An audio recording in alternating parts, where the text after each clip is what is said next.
What's happening, lids? If you're watching this and you are yet to buy your tickets for our Have a Word Super Christmas Magnificent Spectacular, that's what we're calling it, isn't it? Yeah, I think that's the name. That's the Or branding. the Arena Show 2.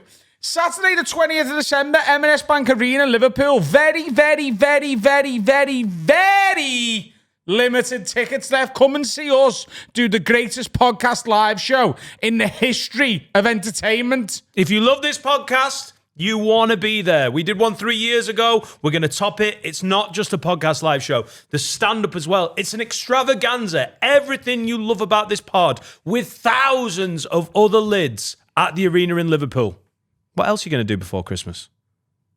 Going to Turkey. Going to Copenhagen. Oh, yeah, no, but right before Christmas. This is the best. Christmas shopping. I know, but then on top of that, Pints. Cozy pub pints. you can do that with us. It's cozy arena pints with us. HaveAWordPod.com. Get your tickets. Don't be a gimp. Come and see us.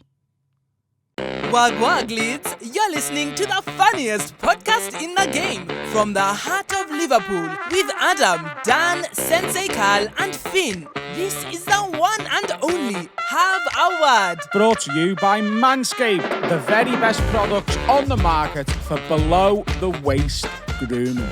Go Ed, get on me. I've been up since 8 a.m. slaving away in the kitchen. Right. Who for? Me, my bed. I mean, what time can you get up? What's the latest you can get up to get here on time? That last bit's key. 9. Ah, right. Okay. You could do 9:15 if you weren't I could do 9:25 if I've had a shower or a bath the night before. The day doesn't feel like it started properly without the old wash of the balls, though, does it? If the last thing I've done before I get in bed is shower or bath, Yeah. and I don't fuck, then I can get up and come straight here. Yeah. Yeah, you don't. If I shower before bed and then just go to sleep, I don't get another shower when I wake up. Yeah. Do you? Just feels like. That's how I wake Yeah, up, but though. he washes 20 times a day, doesn't he? Yeah, I Like do. What you're forgetting is I wash 20 times a day. Like and Steven that is Gerrard? not. It isn't as much maintenance for you. That is just part of showering. Oh, yeah. Yeah, that's 60 yeah. seconds. Smaller Willy. Man bald, but yeah, smaller Willy. Thanks for. Steven Bald Gerrard. washes his How hands long are loads. you? How long are you On the cleaning Willy. your massive penis in the morning? That's like 40 minutes, is it? I think I have to allow a solid 3 minutes for my cock and balls Right. and Mons Beavers. Right. And Gooch. It's a full song for that area. Do you conditioner your pubes? No, I don't shampoo down there. I only use Dove. I have to take Dove internationally with me. I have to get it at the airport and take it with me because a few years ago I thought I had like AIDS or something. Turns out I was just using the wrong. Oh, your pH was off. Yeah, she was like, just because I took me cock for an appointment, and she was like, yeah. on a leash. Oh, that's I was lovely. like, look, there's something wrong. Pretty sure it's bad. You know, have a look. And she was like, look, it looks a lot worse than it is. Just use. Is it AIDS? No. Does AIDS show like that? I don't know.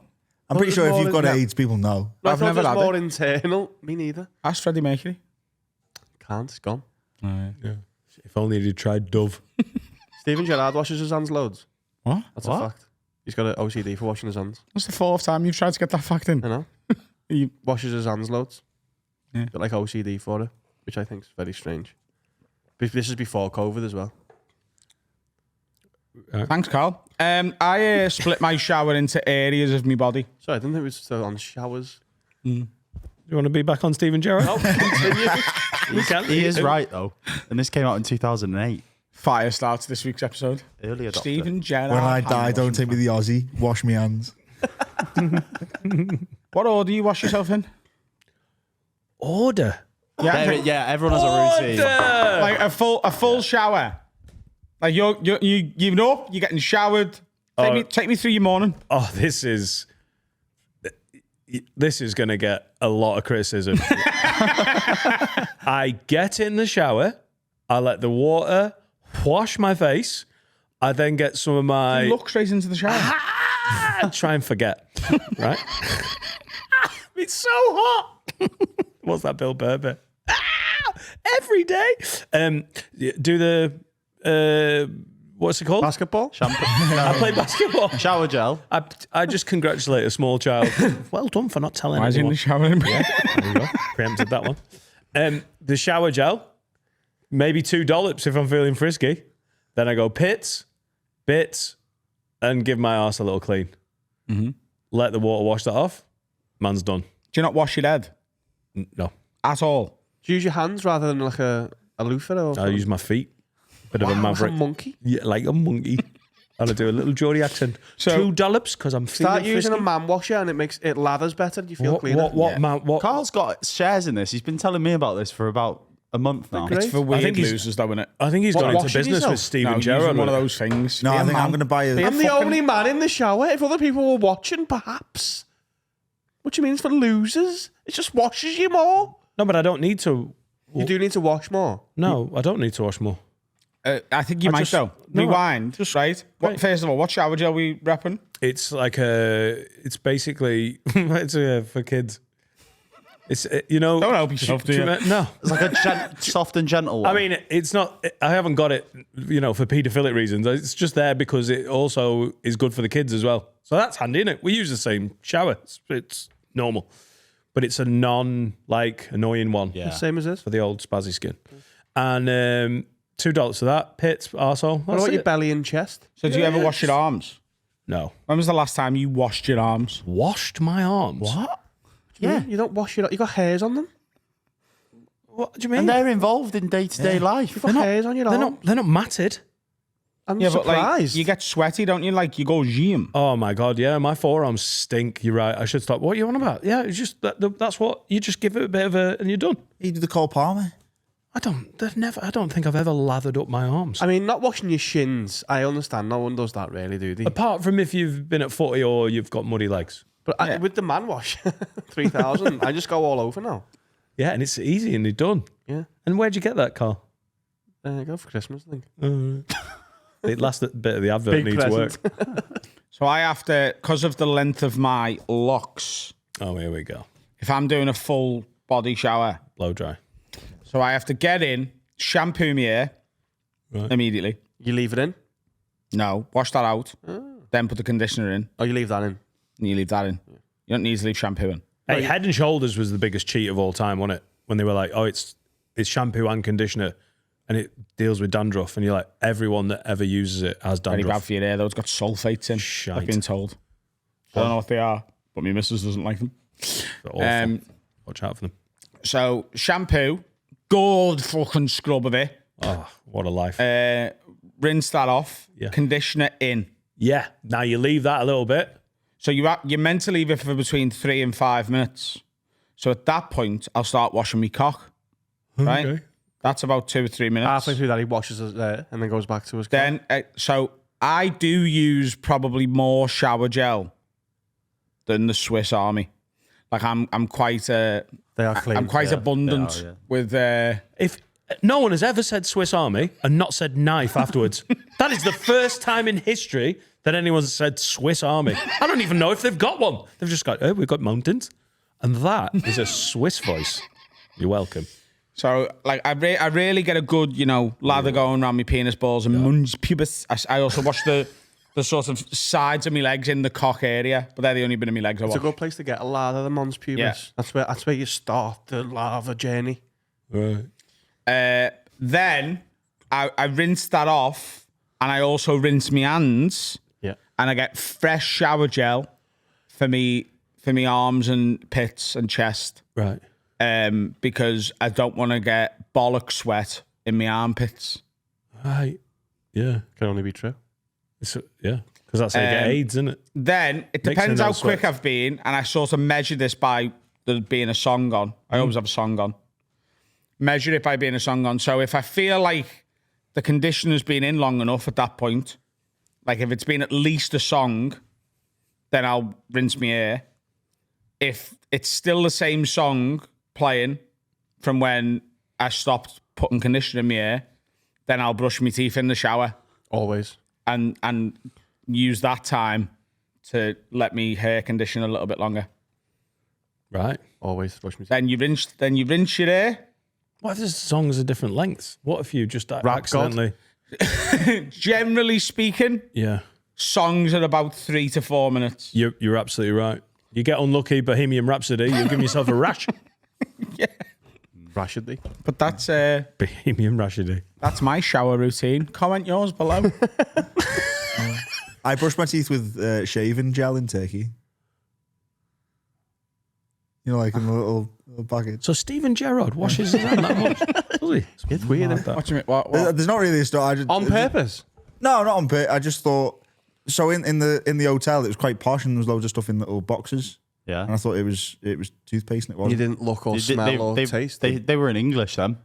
Yeah, but I just no, but it was in a toothpaste tube. That should be that. If I executive order, that's reserved for toothpaste. And when it came out of the tube, you didn't go, that's not I toothpaste." thought it was very blue, but I've had blue toothpaste before. But then my gum started like stinging. No, so it wasn't immediately when you put the shaving gel in your mouth. It was after your gum started. So when I went to Germany, a dentist gave me loads of. When I went to Germany, a German dentist who was just at the pub gave me loads of samples of toothpaste, and all of that toothpaste was a bit mad. So I just thought it was like mad Turkish toothpaste, but it wasn't. It was shower gel.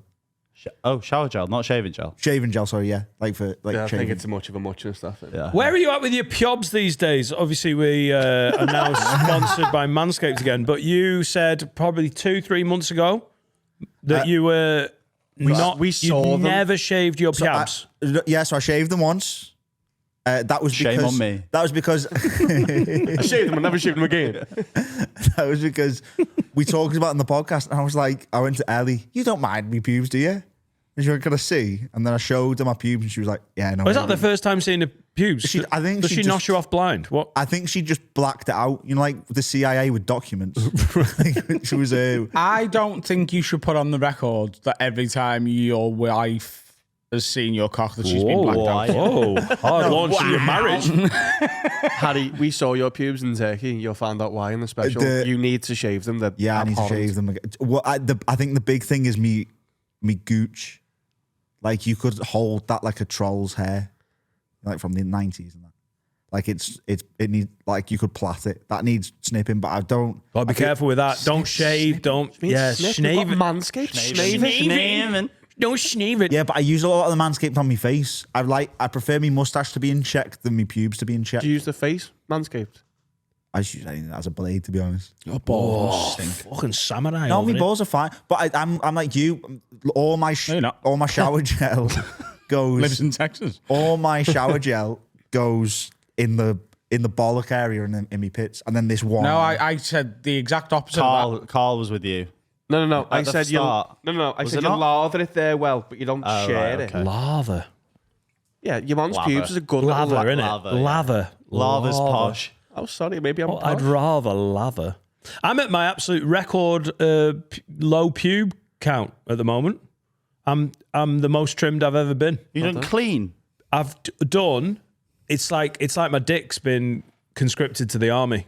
It's a short back and Jared. sides. Yeah, because I have started wearing a cock ring that I got from Love Honey How often? for the love of making, and also sometimes for the wanking. But it's a proper pincher. It goes. It's not on the shaft. Talk me through the benefits of a cock ring. Well, Is this QVC? Go on. Talk me through it. yeah, and there's a limited time offer. Maureen in Scunthorpe just bought 5. It goes below, so it goes over the dick and then over the balls. And it makes, your all your balls and dick are like scrunched up. It's like, at the end of a loaf of bread where they sort of tie the Yeah. Does it make your cock harder? the cock is Because harder. it keeps all the blood in. that's how I say it to Laura. My cock harder because it keeps all the blood in. How does your balls feel though? Under pressure. But Like Freddie Mercury? yeah, that's what I say. But that's what I like. Doom, doom, doom, doom, doom, doom. It feels good, and then you sort of it gives you a bit of control, more control. At what point do you put it on? Well, last night there was Frisk agreed, and I was like, cool, this is it. We're winding into sexy times. So I was like, I'll put it on now. Great. And then Laura's like, hey, can you tell Etta to go to bed. So Etta was already down. She was downstairs. I thought she was already in bed. So I had to redress and go and do parenting duties with a cock ring on. You sent your left daughter it to bed on. wearing a cock ring. You left it You on. did not do that. I was saying, please, Dan, say you took it off. Well, I mean, she's none the she's wiser, none is the she? wiser, yeah. Yeah. I didn't go down just wearing a cock ring. Listen, I've been a parent a while, and I'm not saying I'm the best of it, but I know what you're not meant to do. You're not meant to go, come on, what time is this? Yes, you're looking, and now you're crying. You wouldn't have seen any of this if you'd been in bed. Like, that is obviously going to get you sent to prison. But yeah, it's all about. I got gives the you more timing control. wrong. It feels like it. Like, as in you can decide when to come. I can have more influence on the decision. What happened? Did you stay harder after you come? I'd have thought it would have made you come quicker. I thought it was better, No. fun for you. It's the opposite. It makes everything. But it's weird. It's sort of counterintuitive. It feels sort of amazing, but then you also have a bit more control. Don't know. It's good. I'm just telling you, getting it on and off when you've got long pubes, absolute fucking nightmare. So Did they get like massive, didn't they? it's just because it's quite tight. It's like when you put swimming goggles on and you got hair. It's exactly like that. I mean, and it hurts. 1993. That's when I last remember doing that. So I'm a Sean man, down to the shovs. I want to talk to you about a little something. I nearly brought this up on the Patreon episode, but we had to cut it out. I had to ask for permission to tell this story. Have any of you, and I don't know whether you'll want to admit to this, but certainly not in specific details, you ever been for like a medical appointment with your partner and it's for them? Yeah, when we lived in Leeds, we went because Laura was having the coil fitted, I've done that with Seneca. and They fucking whinge about that, don't they? yeah, and their body rejects it in Laura's case, and it goes on, and it looks graphic, and you're trying to be supportive, and you nearly pass out, and you get Oh, were asked you to in leave the the room? Oh, I was Yeah. outside the room. I just heard her. All right, what? Okay, I sat is that there. what she wanted, or Yeah. right? I Because mean, Laura she's was get- like, "No, you're in here with Is me." that like a reverse birth then? Like, genuinely, you sat at the top end and holding her hand. No, it was like fast forward, rewind on a birth. It was like, oh, we're trying. No, it's not happening. Oh God, no. It was yeah. okay. And then I was no support whatsoever because the nurse was like, "You all right? Would you like to fuck off?" It's like, yes. Cool. Okay. So the story that I'm about to tell sort of starts there with us. Right. So a lot of women try and get the coil fitted and it doesn't quite go into the pussy rejected. Right? That's what the nurse says. And, Because of the blood. well, there's many reasons this can happen. Talk us through it, Dr. Rowe. Bad pussy, damaged pussy, Oh, God. big pussy, little pussy, Cardboard. carbon pussy. Goldilocks. Cowboy pussy. Which one is it? Because isn't there two? There's a copper one and a hormonal one, isn't there? Well, like Sure. a police officer. It's a contraceptive that like can be very effective, but it's very painful. They're literally stabbing into like part of your ovulation bits. Just knows what he's talking about. So it rejected it. Her body rejected it. Okay. And this was a while ago. It's just a common Couple of thing. months ago. And she's having quite a bad time. She was diagnosed with something called PCOS, which I think is Another police pussy can't officer. open, sorry. I Right? thought they were the unpaid busies. What? I thought they were the unpaid busies. Yeah, she's a police It's a community PCSO. support officer. I'm sorry, you can't have the coil. So- we need more of you, breed. She got that diagnosis and she was just like, I don't think that's right. What is that? Polycystic ovary syndrome? Yes. Right, She was just okay. like, it just doesn't make sense. She was like, you know, a lot of people who have that have really irregular periods. Like they're not on time, they're late, like they can happen really early in the month, really late. Like mine are pretty regular. Also, a lot of women who have PCOS grow a muzzy against their will. What? Like hair Against growth. their will. In a test tube. Yeah, it's hair growth. Oh, jeez. Like Like fucking Evan Almighty. it can cause hair growth genuinely, and it's also in a lot of the time can be a painless syndrome. It just causes issues. And she- I had an ex-girlfriend with polycystic was he? ovary syndrome. No, but she had a 4-inch pube near her belly button. So she was like, I just don't accept this diagnosis. I just don't think it's right. And I was like, hey, look, from what I've read up on this, I feel like that is the right diagnosis. Because I've done some reading, trying to be a supportive partner. TikTok. But at the same time, I'm a man and I'm not a doctor. Not yet. What is a man? What is a man? What is a doctor? So I was like, I didn't even say to her, look, I've read up on it and I think this is the right thing. I just thought it was. But I was like, look, let's just pay to go to a proper specialist and you can have this conversation with that doctor and that doctor will be able to tell you whether or not, they agree with the diagnosis. The best gynecologist, which is like medical term for pussy doctor, is in Stoke. Really good pussy doctor in Stoke. Oh, they know their pussy Right. in Staffordshire. And Fact. 250 quid to go and get the initial consultation and examination. Now, Paid online or cash in hand? invoiced after the fact. Cash in hand. That's a bit dodgy, wouldn't it? Stoke. So we get there, and this is like, I love the NHS, and it's done a lot for me and my family throughout my life, but it's in fucking dire straits at the minute, and like within, the whole of the NHS is in a dire straits tribute band. I just sang the start of the song. So within about a 2-minute conversation with this doctor, he was like, I don't think, that's what it is. Just conversation, or do we have Biff out at this point? So this is the thing. Oh, right. Nice. He just went, nah. He looked at a scan and was like, that doesn't look like PCOS to me. And then he asked a few questions and he was like, based on what you've said in this scan, doesn't feel like it's PCOS Also, to me. you've not got a muzzy. But that's basically what he said. He was like, look, you've got nice eyebrows and no muzzy, Oh, he's lovely. right?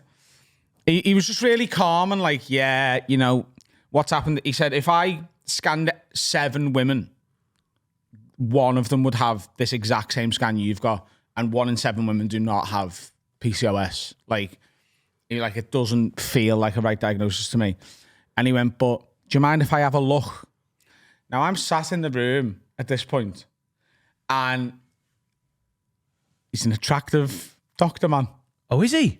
And I just was like, I don't know whether I can stay in this room. But then I was like, do you know what, Adam?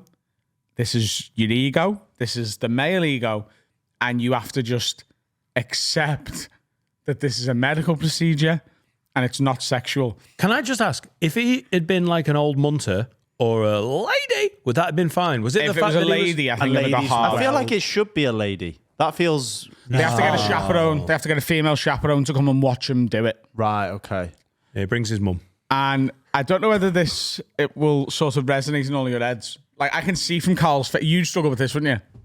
I'd be in the exact same boat. Obviously, it is medical and get it done, but I'd be like, this is weird, isn't it? I sort of had I reckon everything I've just said to you, even though it took me like 30 seconds to articulate it, I think it all happened in my brain in about 4 seconds. And then I just stared at the ceiling, I counted 5 Mississippi, and then I'd convinced myself to just be okay. I then sort of brought my eyes down from the ceiling and looked in his direction. And the bit that made me nearly throw up, he took his ring off. He had like a big ring on, and I seen him go, I'm not married for this bit.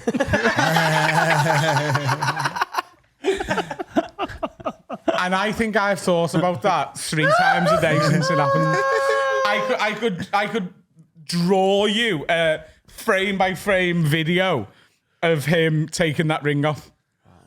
Anyway, he was right. Is it The 'cause pussy's fine. Is it just because That pussy. there was no judgment on your wife's biff there, was it? Like, he didn't have a look and go, fucking hell, you could lose jewellery in that. That was just a... Hygiene thing, innit? Yeah, it's a hygiene thing. Good point. Stephen Gerrard. I've just realised... I haven't got my... Yeah. I've got mine on. I'm a part-time gynecologist and I keep leaving it in women. Have you worn it since? That's bi, surely. Have you worn it since Turkey? Yeah, took it out of my gym bag and put it back on. Why would you ever take your wedding ring off? Are you flirting with the women in Greg's again? Because it's causing a little callus under me ring finger. You don't wear it in the gym because the bar will bend it. And It's hurting my little delicate hands. Also, you never know who wants a PCOS diagnosis at any point. PCOS. And I'm here to help. so she's okay. There's a couple of things he gave an opinion on that no one else needs to know, and he was like, "We need to look into this." Great tits. Bastards, then. Absolute pair of bastards. Well done, girl. think Fist bump both of them. I mean, I didn't ask you to get them out, but I think Cedric would ask me to leave the room, and I'd be okay with that. Because I'd be like, if I wasn't here, this would be happening man, anyway. when he took that ring off, I was just like, it was such a visual. I was just like, rolled his sleeves up. it was massive as well. What? A big sovereign. Yeah. Stoke again. Let's take all his rings off. Bobby George. Bullseye. I'll be honest. I don't think we're going to follow that in terms of like just the strength of imagery. So let's just have a little break and we'll be back. Clank when he put it down. What's happening, lids? This is a paid advertisement from BetterHelp. Now, Harry, October 10th this year. It's a big day. It's World Mental Health Day. What are you doing? It's Dimitri Payet's birthday. I'm going to go to his birthday party. It's also a big day. But Yeah. World Mental Health Day this year, BetterHelp is shining a light on therapists, and these people help make this little world a better place. Absolutely. Something I found kind of coming in to have a word, we're a very therapy-friendly podcast. Yeah. I've been to therapy. Finn, Dan, Adam have all been to therapy. We've all Most been of the very- people in the studio have done therapy. Absolutely. All been very vocal about it as well. Yeah. And yeah, it's something that's, I guess, becoming more of a norm, which is great. 100%. It's not as taboo, I guess. The good thing about BetterHelp as well, it's all online. So if you're maybe a bit anxious, a bit like trepidatious about going in person, you tell them what you want fixing, and they'll give you a therapist who's designed specifically for that, all from the comfort of your bed or your couch. Dead easy. So this Mental Health Day, we're celebrating the therapists who help millions of people take a step forward. If you're ready to find the right therapist for you, BetterHelp can help you start that journey. Our listeners get 10% off their first month if you go to betterhelp.com/word10. That's betterhelp.com/. word 10. That'll get you 10% off. Now, back to the episode. Little bit of housekeeping. Please get tickets for the arena and also sign up to Patreon. Patreon.com/haveawordpod.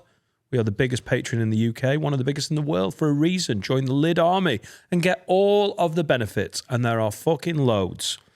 What's the next special, Dan? The next special is the Dragon Boat special, which we filmed before we went to Turkey. I had some reservations about, and I found the whole thing fucking great fun.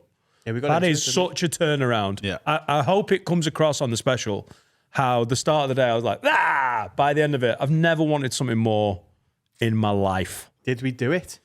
Tune in to find out. Yes. Comment below. So that's on Patreon. But do buy tickets to the arena. It is going to be amazing. We had a meeting about it yesterday, and like I'm excited. Where did they get and tickets you from? should be. haveawordpod.com. All the links are in the bio. So hang on. This month's special, October special is the Dragon Boat. November's is Turkey.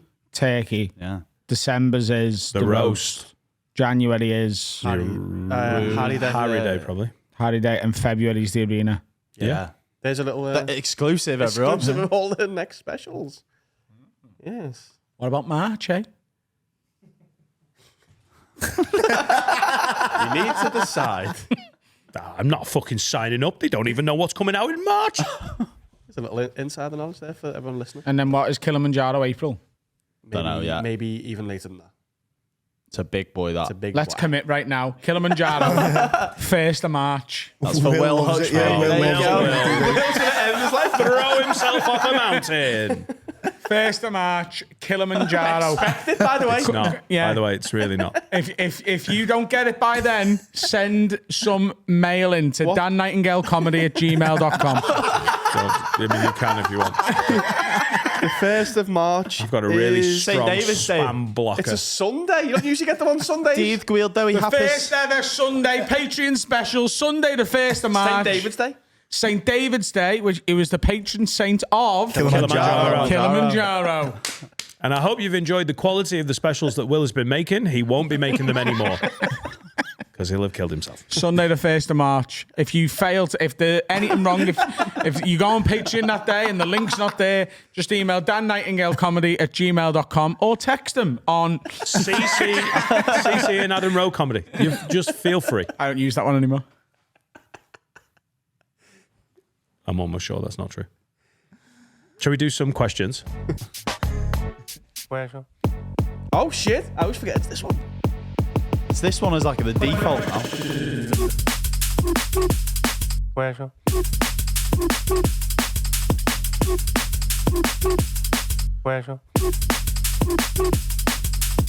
This one's from Ryan Beagles. You know, before you... You sound like a dog thief in the paper. That you have to be popular with a name like Ryan Beagles, don't you? I've only just really noticed how cool that sign is, you know. It's good. 3 years in.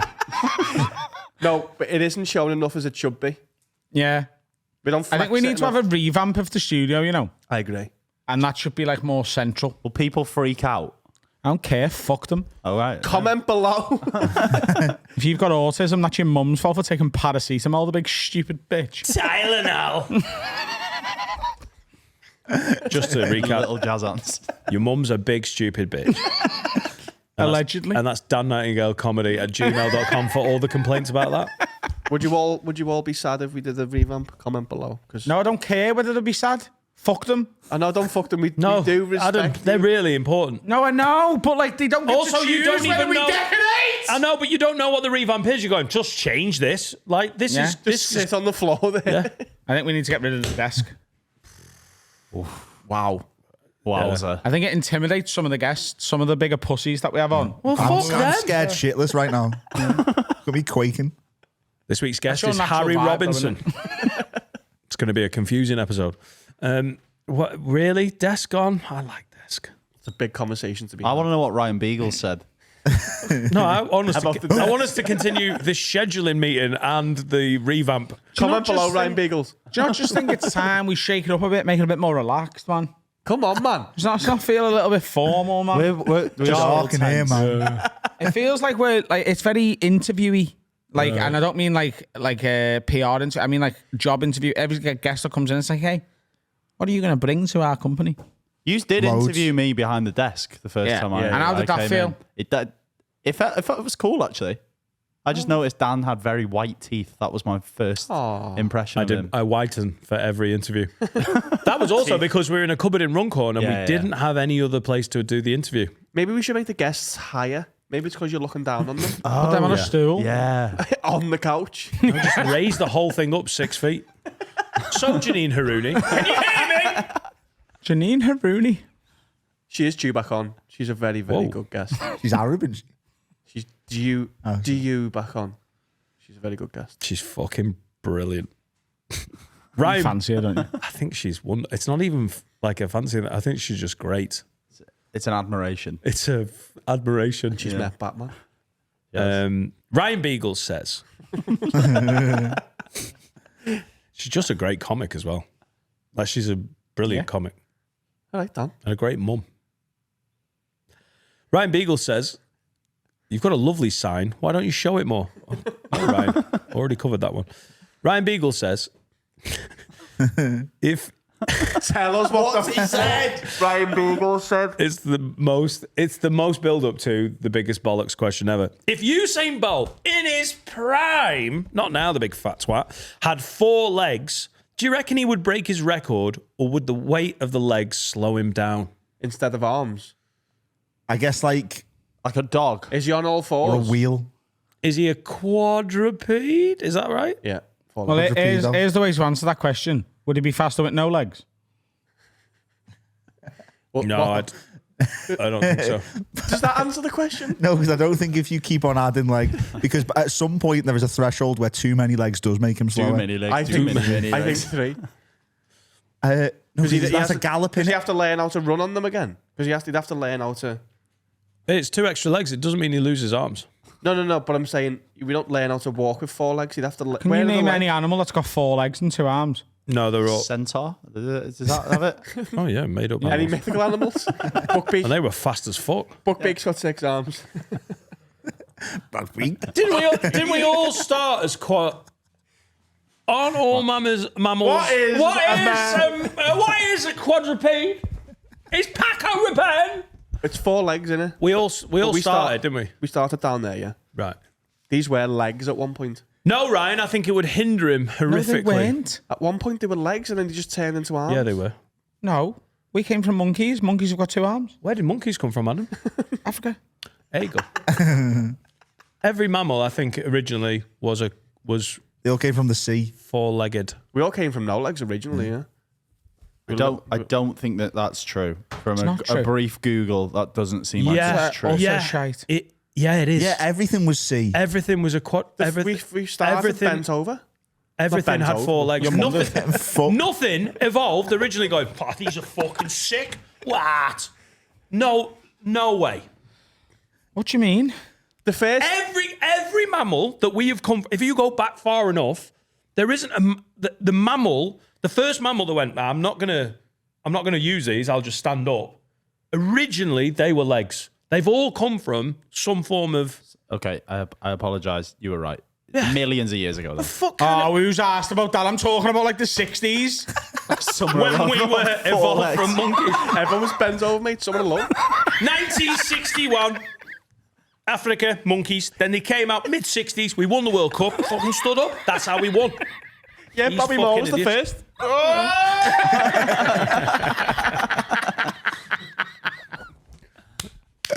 That might be my favourite act out ever on the pod.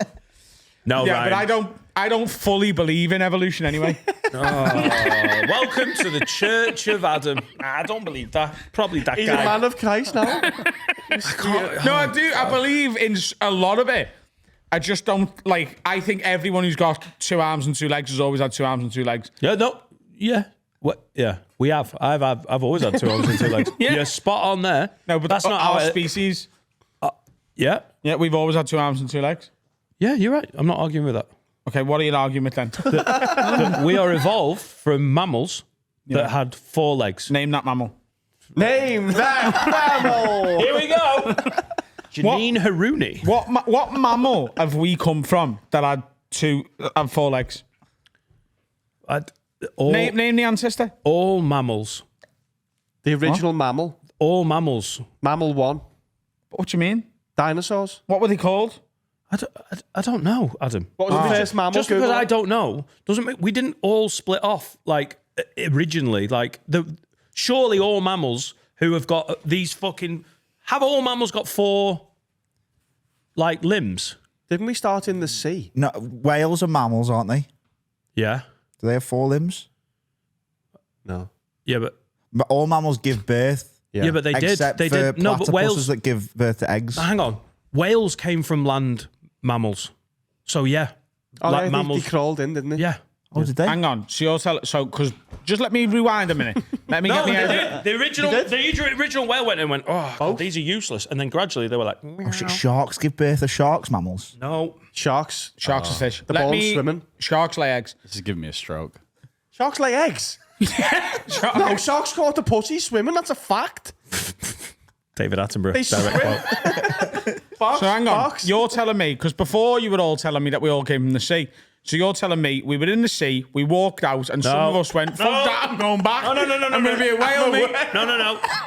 No, we got sidetracked by whales. The reason whales are mammals is that if you trace their evolution back, they came from a land-dwelling mammal who went, it's good, it's nice in the water. Go Yeah, for a swim. they flopped in. And they stayed in.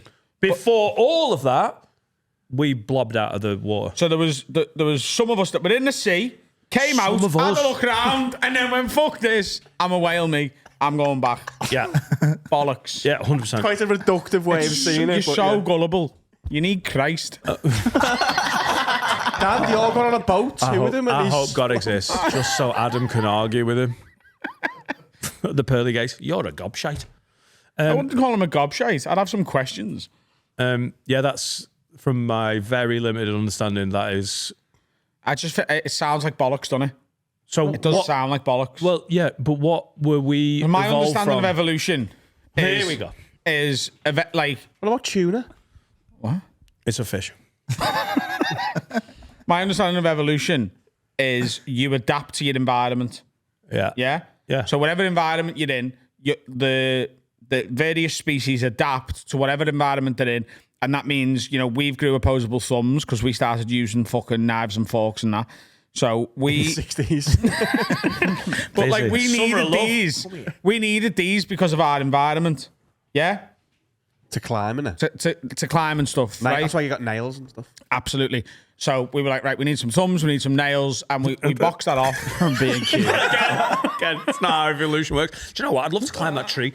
Oh, let's just evolve some nails. No, but like over a long period of time, that's essentially what happens, isn't it? But whales have those bones as well. Whales have like 5 finger bones, just they're in like a flap. Yeah, because they're a But mammal. it Because is- they used to be on land. Here's my question to you, right? At what point? Thanks, Ryan Beagles. At what point? At what point did the thing just before the whale, right? Yeah. The one who crawled back in. Why did he develop the ability to breathe underwater? Well, that's the mistake you've made there. Because whales can't breathe underwater. They're mammals. They have to come up to breathe. They hold the Through breath. the little Okay, thing. so why did they develop the ability to hold the breath for fucking weeks on end? Because it's the same environment thing that you just talked about, we need to climb up trees. The mammals that are in the water were like, we need to hold our breath for longer. That would definitely help. But why did they get back in the water in the first place? It was too hot. They were in Pangea. What? Like, They were all in Pangea. I haven't discovered. This isn't my PhD. I've just watched something. Like, Yeah, and I think you've been fucking very gullible when you've watched it. Hoodwinked. You're taking everything at face value. You need to ask more questions. I'll start asking more questions of Netflix. Yeah. Pause it, Laura. Come here, TV. This is ridiculous. What was happening on land? It did, No, well, it did- wait for the credits. Find the director, get his email, and be like, "Listen, fucking Billy, right? Billy director. We've got a Billy director. Oh yeah, we are. For now. But you just need to ask more questions. This animal was on the land and got back in the water because he fancied fucking having kids in there. We need Like- to get Forrest Galante on. Watch his Joe Rogan episode. Who's that? He knows everything about every animal ever. He'd be interesting because he'd be able to give you the proper answers. to them. But again, that I want someone a few levels down from him, because if he knows everything about every animal, we just trust anything he says. Because he could just say, "Oh no, fucking monkeys have actually got 3 arseholes." He's in the pocket. We'd be like, "Oh, have they?" He's in the pocket. He- bought him. But like big everything he arsehole. says is gospel, innit?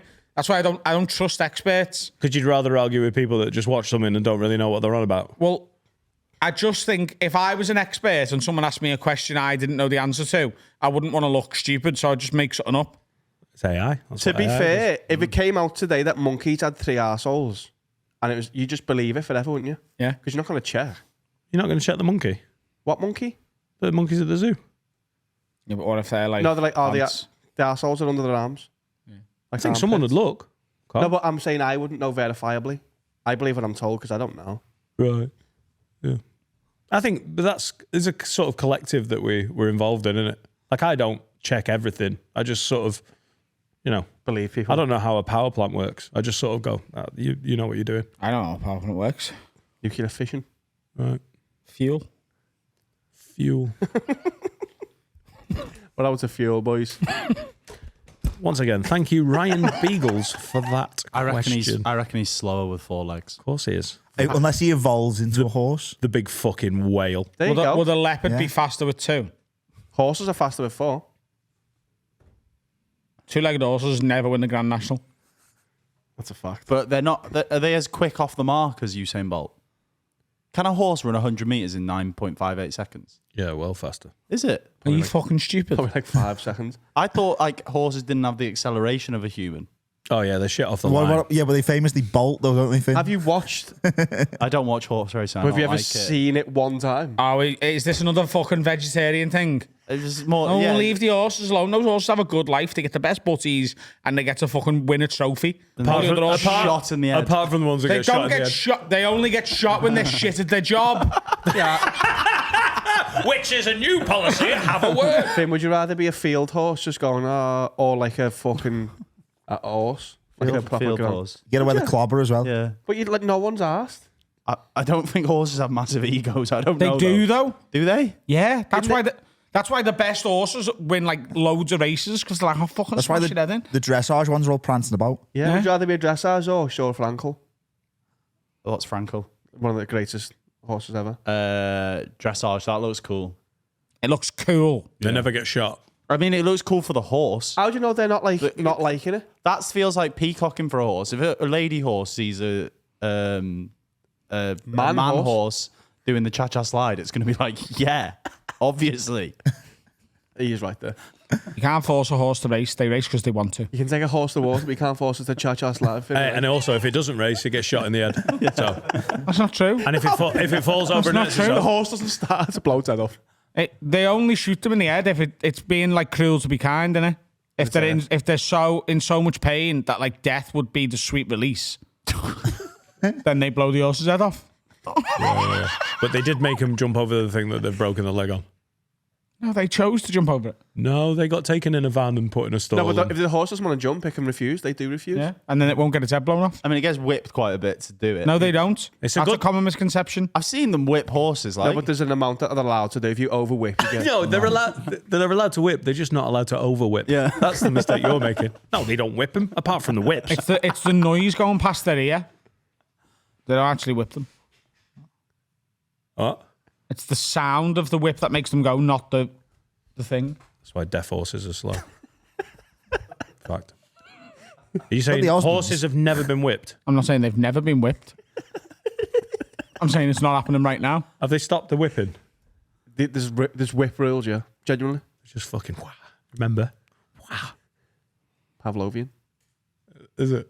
They whip them to fucking the thing and then stop. Go on, Finn. they still use them. They've restricted it for Say. safety and to encourage the horse. Yeah. Come on, mate. 12 whips a race. And the sound. One. What's that? Did that hurt? Oh, whoppa. Yeah. That's horses. Your horse whips at lovehoney.com. You can. A black one. It's good. Got like a little jewel on the top. Rebecca Goodwin whipped me with that little horse. Yeah. Great techers. Really worked. Owen Evans says, all right, lads. First time messaging in, but had to after the other week's episode about getting with your partner early in life. Been with my wife now for almost 12 years. We got married early this year and got together when we were both 13. I've been dead fortunate that although we're polar opposites in many ways, we've grown up completely simpatico and it has somehow worked perfectly. It got me thinking, if you were all to meet your partners earlier in your lives, which version of you would have the most chance of getting along with your other halves? Take the age gaps out of it and imagine you were the same age at the same time.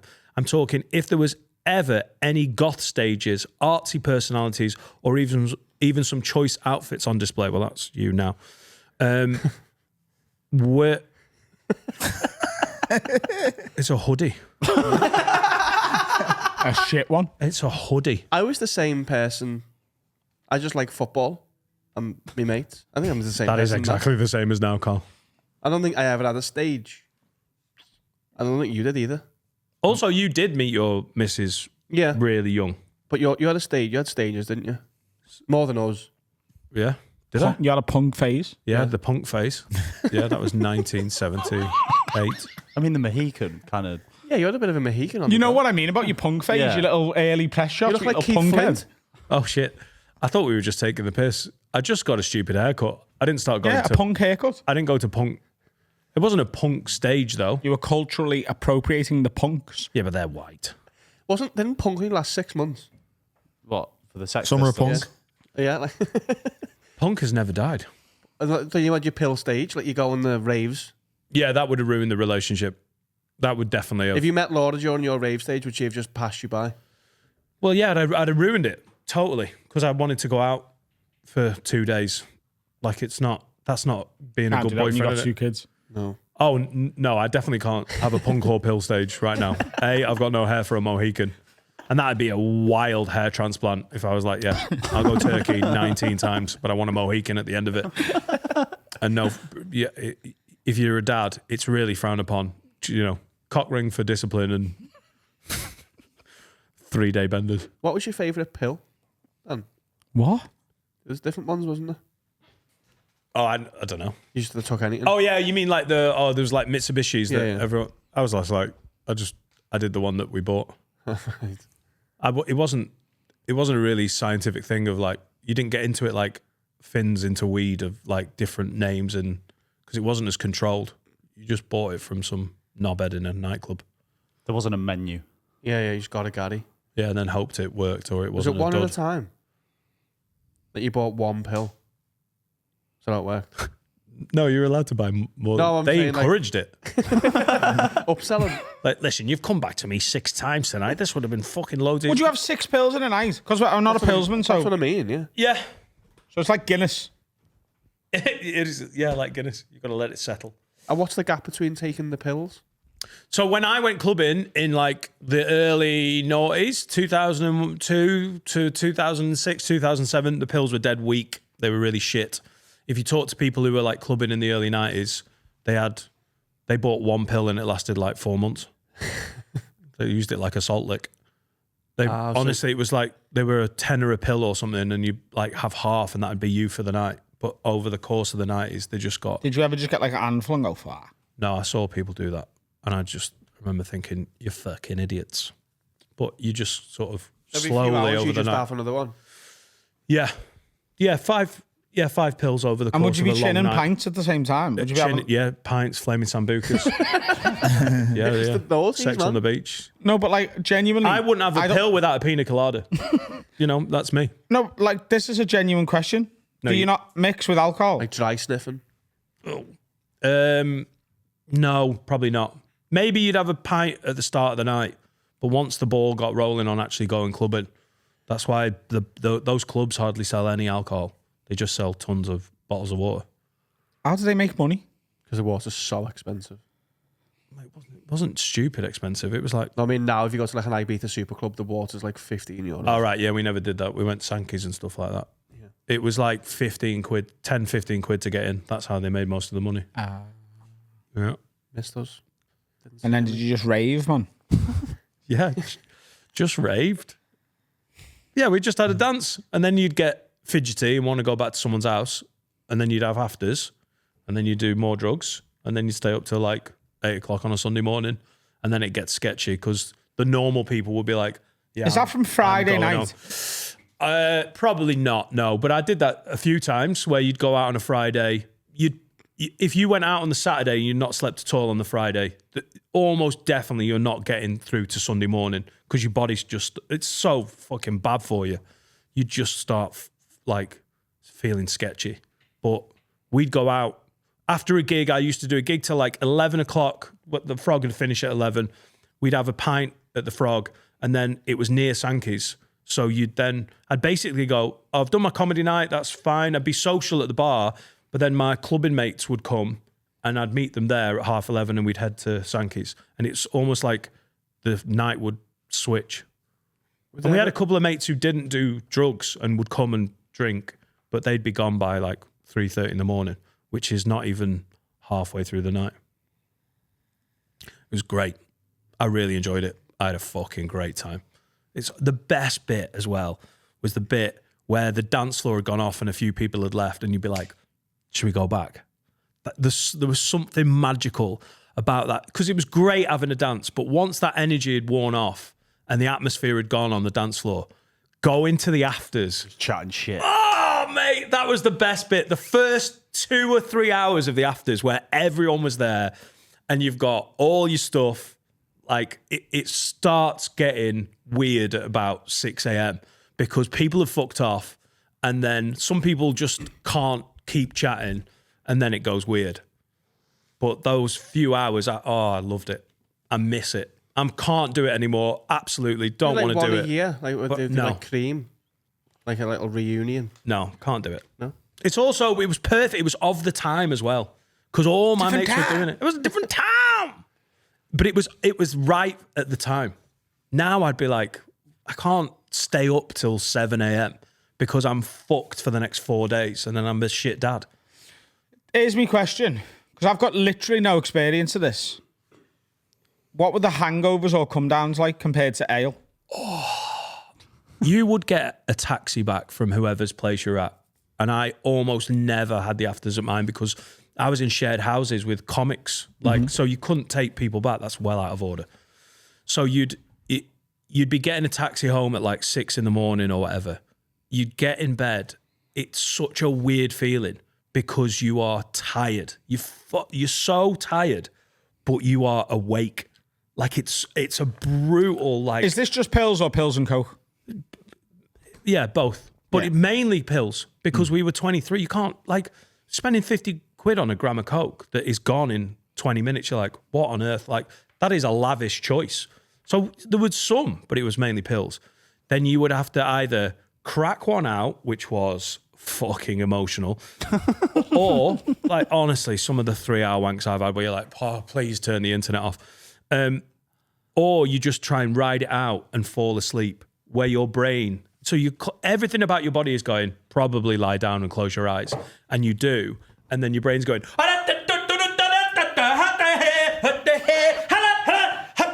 it's absolutely insane. And then you start thinking, because you know, on a night out when you're on the piss and you have a great time, imagine being able to remember every fucking second of that. Like it's it's such a mental thing. So you've taken in it's so overwhelming if you think about it, the amount of conversation and chat you've had, and it's been intense because you're like, yeah, I'm really into that.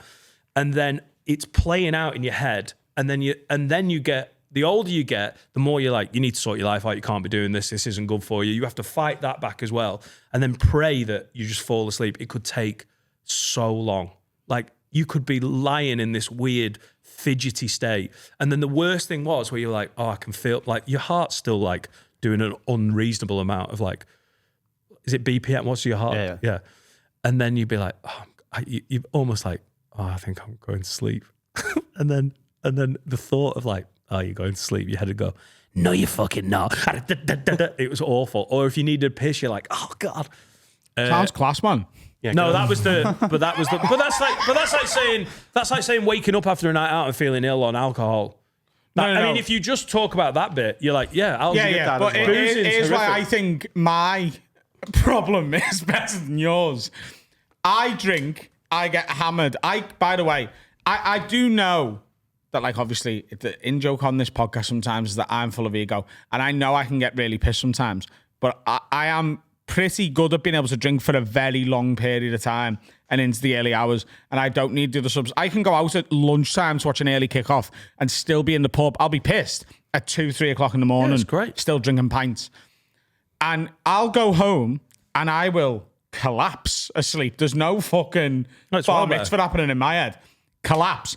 And every dickhead thing that I've done the night before, my brain deletes it for me. Yeah, it's great. And that's why at about 27 years old, I went, you got to stop doing this. I think I was done with pills by my late 20s. I was like, it gradually phased out because I was like, I can't handle this. Yeah. You know how you boozed when you were 18, 19? Like I got blackout drunk, never thought about it, never any self-awareness, just like, yeah, this is fucking great. That was how I was with clubbing for the first 3 or 4 years. And then that started eroding away and you were like, oh, I got to stop this. Because I totally agree. I was like, that is awful. That was rough. But that was only a rough hour and a half. The rest of the night, I adored it. It was so much fun. The problem was, then you had to sleep for like so long. So you'd be in bed for hours and hours. You wake up the next day, you're not hungover, like ill hungover, but you don't feel right. And you don't think you ever felt right on the Monday. By Tuesday, when is it serotonin? What was the stuff that you... Dopamine. It's either of them. All of that stuff that you'd used on the Saturday night wasn't there at the start of the week. And what did they call them? Like Suicide Tuesdays. You were like, oh my God. It was like you were just flat. So it's so intense when you're up, but then when you're down, it's so much worse. Whereas boozing, and that's why Coke's popular, because Coke's like a little bit of that, and now you're back to normal. A little bit of that. It's basically why it matches well with alcohol. Alcohol is basically the same theory, but it's just less intense. You just do it in 5, 6 hours, 7 hours, then you feel ill. The clubbing thing is so much more long. Like the night is so much more stretched out compared, and it's intense when it goes, but then The up is high, like it's amazing, but then the down, and I suited it because I didn't get horrific down periods, and it didn't affect my mental health. But some people I knew were like, I can't handle this, and just had to stop because it was dragging them too low by the Tuesday. Did you have a last night? Did you ever feel like, okay, I'm done now, and then you were? I tried to a few times, but it doesn't work like that, does it? Unless someone puts a massive block on it. It's very easy to go like, I'm not doing this again, and then 4 months later, someone Or goes, if Judas sells you out to the Romans. Judas, over then. Judas sold me out to the Romans, so we went to Sankey's. You mean the final hurrah? Did you go like, all right, wow, I'm not doing that ever again? And then you maybe didn't like once or twice, but like the regular thing was done. No, it's just sort of gradually went. I had a mate who joined the forces who had to go, that's me done, because he'd be tested and then thrown out of the forces. That looked difficult because he was still having a great time. But then all of a sudden there was a reason for him to stop. I'm so glad I did, because I know I've fucked around with coke and stuff and whatnot, but that life, that hollers you out, man. Yeah, we met Sean Ryder. He's quite the man, but he done that for decades, didn't he? Can't be Didn't we get his contact to get him on? We did, and he wants to come on, yeah. So we should follow up on that. I would love to to hear his version of that. Would be amazing. Oh, he's got so many stories. He's such a cool guy. But but don't do drugs. Is what we're saying. Just have a pint or 16. Have a pint, man. Yeah. It's cozy pub season, brother. Get that fire on. One question. Was that one? Oh, What was it? Ryan Beagles. Right. And then there was an advice. no. Like, would you? Oh, that was the advice. Would you have got with Laura, just to end? Would you have got with Laura while you were pilling? Or would Laura have got with you? No. No. Way. It wouldn't have worked, would it? She's with a 6'7" guy. Oh yeah. She'd be with Derek Chisora right now. Was she pilling? Or was she No. nice? No. I'm currently the best version of me. What? That was the question. Oh, right. I honestly, I thought you were just saying that out of context. I thought you were just trying to move the conversation on. That's fine with that. I'm currently the best version of me. I think we all are. I'd say. Yeah, when I got this mustache, that was. Oh, me, you're so the best version of you from when you started here. Ali wouldn't have touched me before like a year and a half ago. I had like a magic phase, and if you shave your pubes, she might touch you more. Yeah. A magic phase. I did magic card tricks in school. I had a grime phase at one point. I know you had a grime. Oh, phase, he's got a rap that he's got on his phone that he won't show us that he did in school. Yeah, You rapped. when I was 16. He will show us because he told us for the reason. I won't show you. I found it. It came out when I'd had a beer. I will show. Me and my mate Ollie were like, we're gonna become grime artists, and when we were 16. Ollie and Harry. Yeah. The Grime Boys. Is this in Parbold? Ormskirk. Oh, it's in He'll Ormskirk. hate the fact that I've mentioned this. Like, it got brought up the other day, and I was like, what were we thinking? But yeah, we went to go watch like Wiley and that. We were like big into it. Still am. Love the grime. I know man. I love grime, but I'd never can be one. Yeah. You know. Not for us, is it? I had a name and all sorts. What was your name? My name was Kaiser, but with like a Y. But with an SER, because I couldn't go for the Z because that was too like street. I wasn't street enough for that. Kaiser's not a bad. I gave That's not a bad. That's why grime it's sad name. because I gave real thought into it. That's actually quite 'Cause it good. meant king. You're a bit of a history geek, and you're into grime. And he loves Germany. What's Kaiser got to do with history? Just a band, aren't they? What? The Kaiser. The Kaiser Chiefs. The Talk Kaiser. about the Kaiser. I was in the Kaiser Chiefs as well when I was 16. What do you mean? The Kaiser, the German Kaiser, started the First World War, or helped start the First World War. He killed Anton Ferdinand and it started. Famously killed Anton Ferdinand.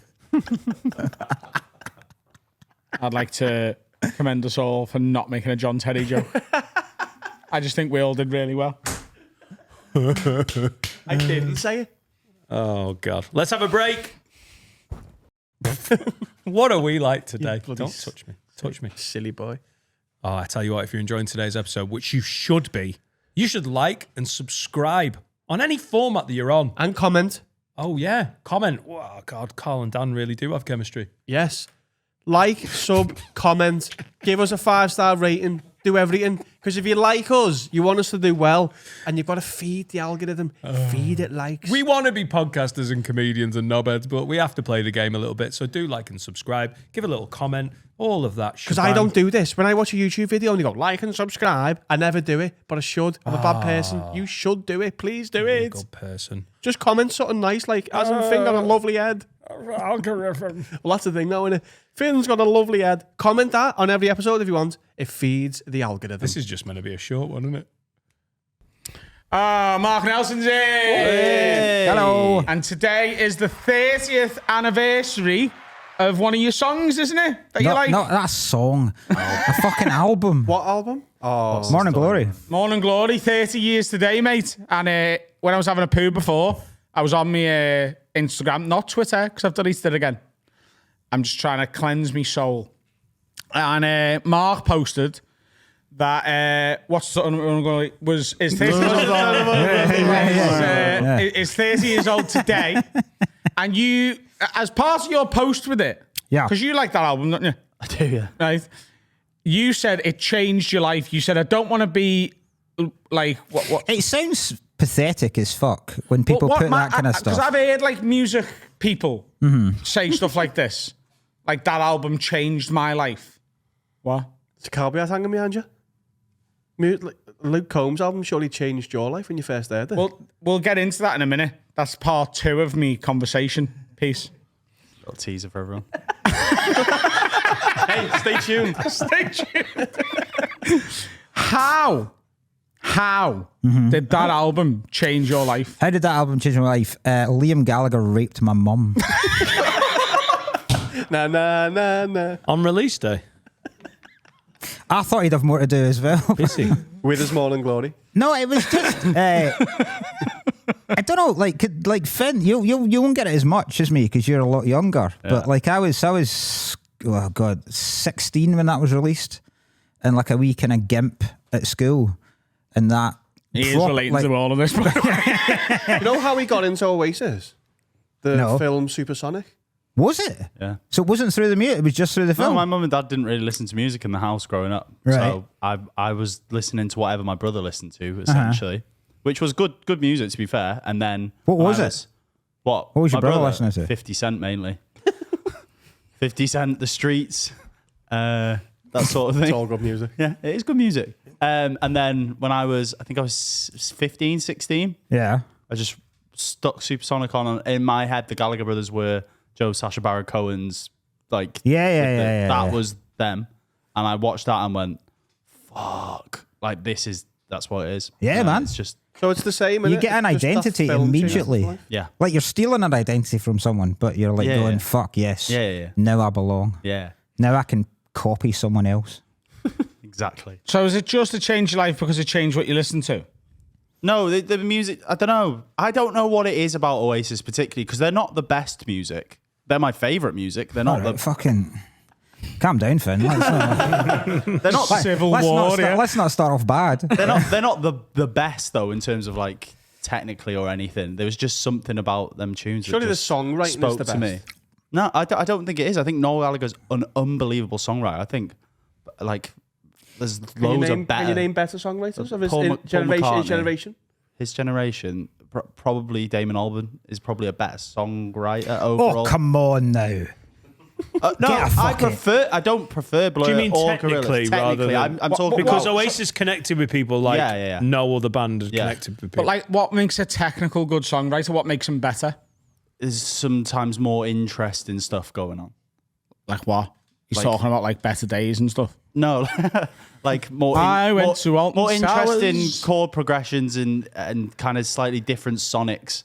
Whereas Noel Gallagher is pretty down the line, fucking Hedgehog. Sick though, class. He's not the best guitarist. He's not the best singer. He's not the best songwriter. But there's something they're greater than the sum of their parts. You're getting your Oasis card taken off you by Mark Nelson.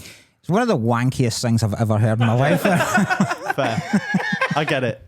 I don't know what it is that kind of connected with me, but I was at the right age to find whatever my... What age were you then? 15 or 16. Right. Was everyone into it where you were from? Was everyone away? Like, you weren't not... everyone was an Oasis fan. That you just Yeah. took that for granted, and then you were like, "Oh, what else do you like?" Like Yeah. maybe you like Pulp, maybe you like, but Smooth, mate. everyone liked Oasis. But I love. Like, I mean, you I had loved to. all of that era of music. Like that's proper. Like Yeah. I adored that time in the mid-90s. And So do you think Noel Gallagher's the best songwriter of his generation? yes, Best than Bob Dylan? yes. Same generation. They're both alive. But you're like,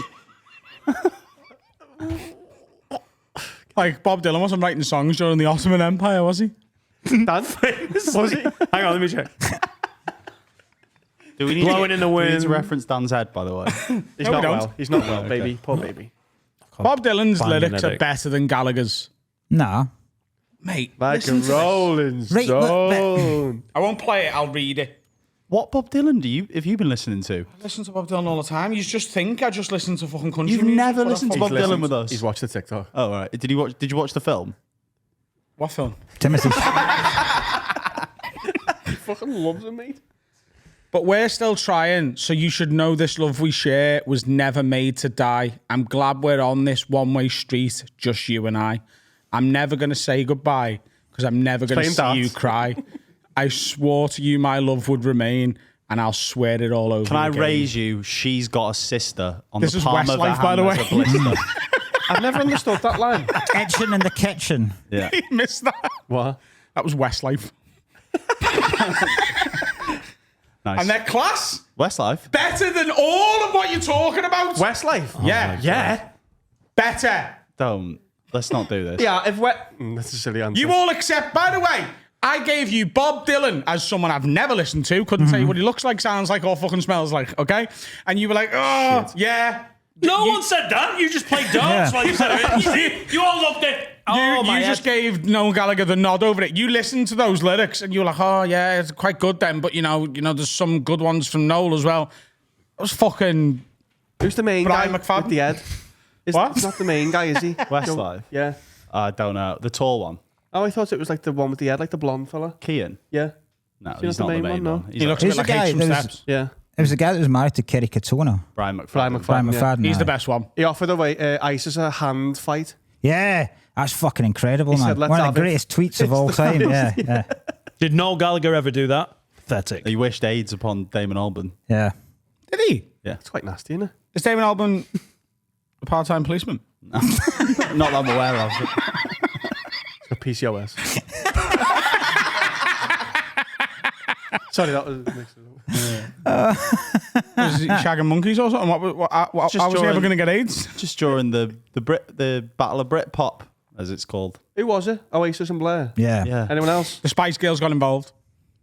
Did they? Yeah. Mel C offered Liam Gallagher a scrap, didn't she? Yeah. Boyzone held the coats. Spice Girls were Mate, not Boyzone. were they- not part of the Britpop. Like Boyzone, they innit? might have said some stuff. They were not part of any Britpop. What Like do you mean? that was not the Spice Girls. That was the bands. No, but there was so many bands that were like kind of brought into it that they probably were. Was Boyzone in it? They were that time, weren't they? Class. Nasty. Especially Keith. Who's your favourite Spice Girl? Jerry was my like sexual Yeah. awakening. Same. That Union Jack thing. Oh, fucking unbelievable. That's why I don't want people raising the flags, because I get turned on every time people hang them from their house. I don't see it as racist. It's just I'm walking down the street, isn't it? It would have been amazing if she'd done that when the Queen died. Just put that Union dress on and just her tits out and just half-mast.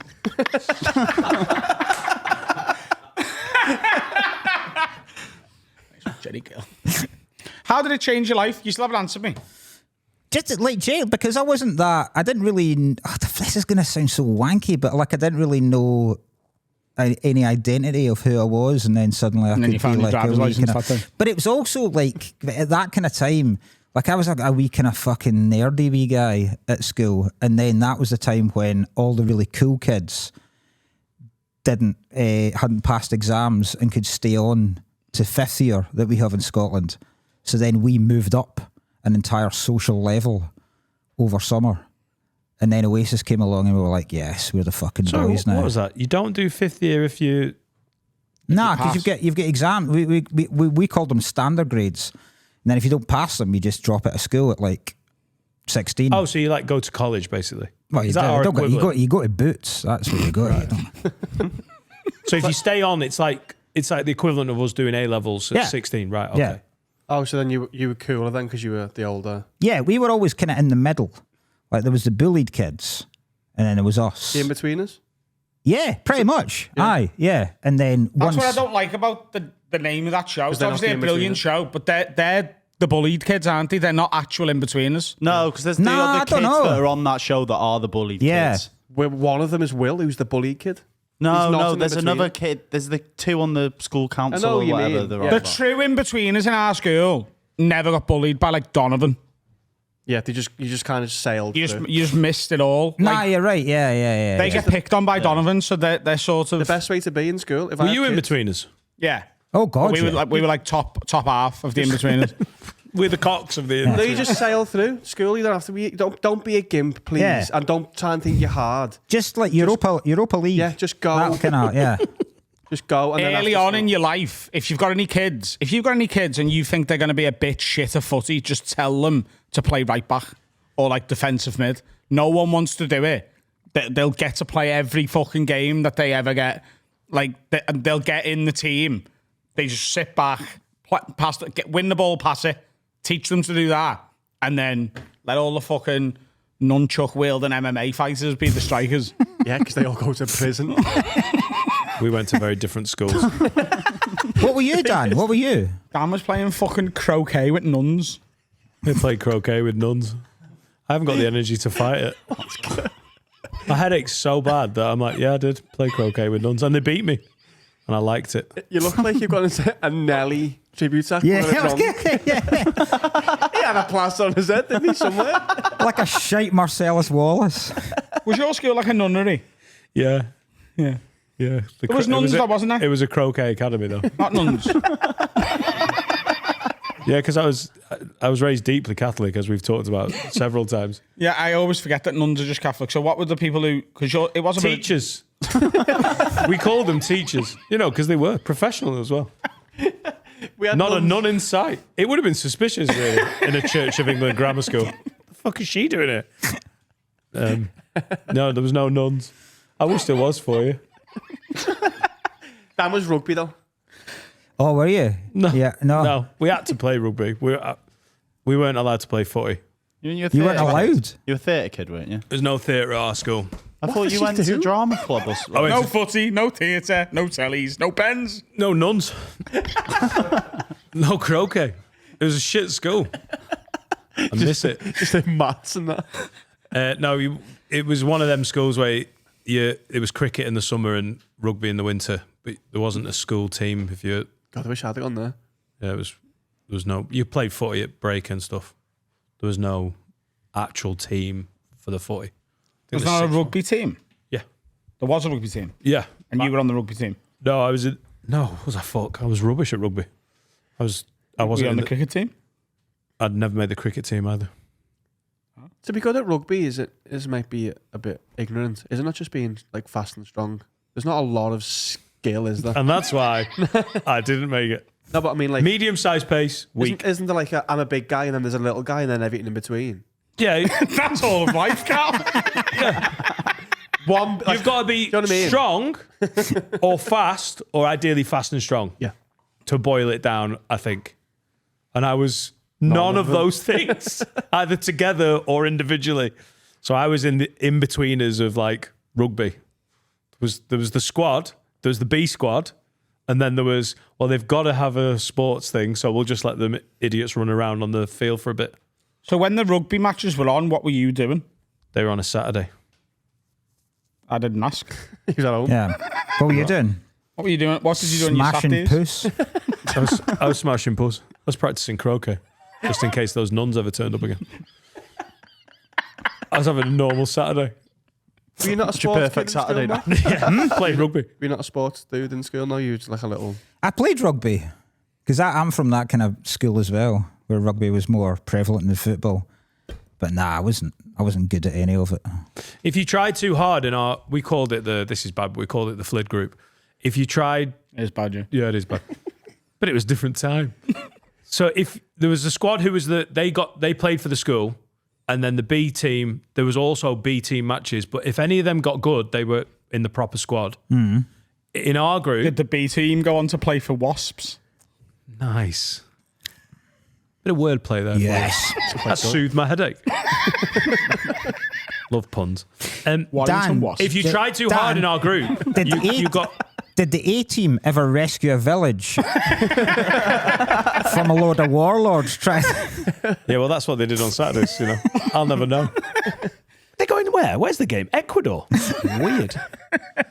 Yeah, you couldn't try too hard. But one of them can't fly. I've got a question. There was Do you know no black guys the way at our school. Dennis Bergkamp used to drive to European games. Yeah. Did Mr. T drive to the bad guys? Because I know he was getting on no plane. No, they knocked him out. They drugged him. Yeah. They drugged With him. milk. They rohypnol Was him he every time. actually scared Every of time. He planes? was like, I ain't going on the plane. Yeah. And then they'd rohypnol him. No one got sexually assaulted. God They damn always it, got, Murdoch. I'm on a plane. Every time. Yeah. They give him a drink just before playing Yeah. time. When he So every episode, was it episodes? It wasn't a film, Yeah, was it? yeah, It was a TV it is a series. film as well. So every episode, he'd be like, I ain't gonna play. Yeah. And they'd be like, shut up, lad. Yeah. Back. And then they get him on the They plane. shot him in the arm. That's why he was borderline retarded. Because they drugged him every episode. He was a college professor at the first series. So they God drug damn it, him. Murdoch. They I drug lost him my and then job. he'd just wake him up and he'd be like, oh, I'm in Ecuador. Oh, and he was fuming. He'd always be angry. No, he's fucking raging. Absolutely furious. And then he'd find himself in a garage and he had to make a tank from a load of paper clips. And that was But literally he every did it episode. begrudgingly. Do you know when It was class. the first time I ever seen Rocky is 3? Rocky 3 Series is it? one, yeah, with Mr. T, yeah.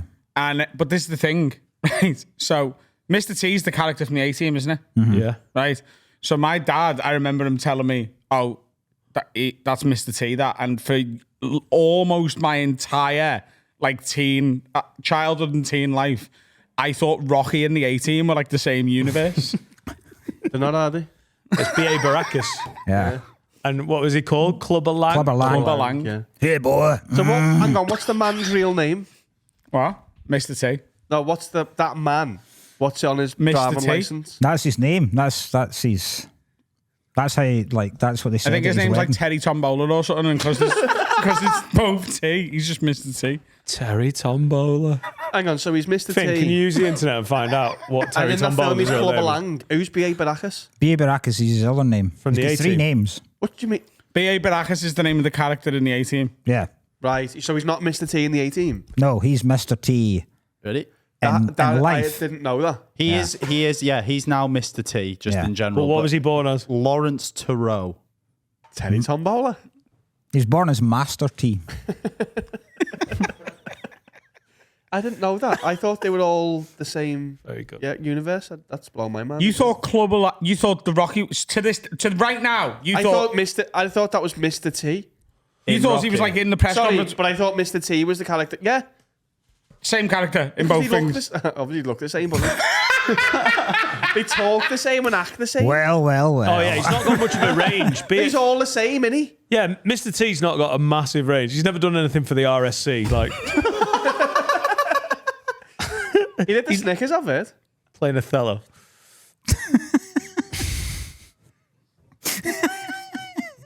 Can't resist. Where out there, boy?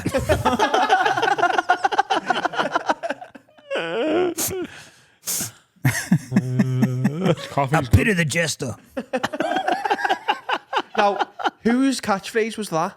Was that I pity the jester. Pity the fool. is that A-Team? That's a pay the fool. So that is Pity the fool. B.A. Baracus. Carl, you all right? I don't. He's got so many names. Wait, 1 minute. He's got I've two just, characters. Is is what he he's got. not Mr. T in the A-Team? No, No. he's B.A. Baracus. I thought. So it would come up in the credits. I thought his character name was Mr. No, T. no, No, B.A. B.A. Baracus. No, sorry, Mr. T as B.A. Baracus. Yeah. Oh, I've got them the wrong way round. Yeah, sorry. Same. This is just a man who played two characters. It's like that's don't all get this it. is. Yeah. I don't get It's it. like David Schwimmer being Ross and OJ's lawyer. Yeah. Do you know Benedict Cumberbatch isn't actually Doctor Strange? He is Sherlock, though, right? No, but they're all stupid names. I didn't know what was his real one. I didn't know his name was Mr. T. Yeah, B.A. Baracus sounds more like a person's name Yeah. than Mr. T.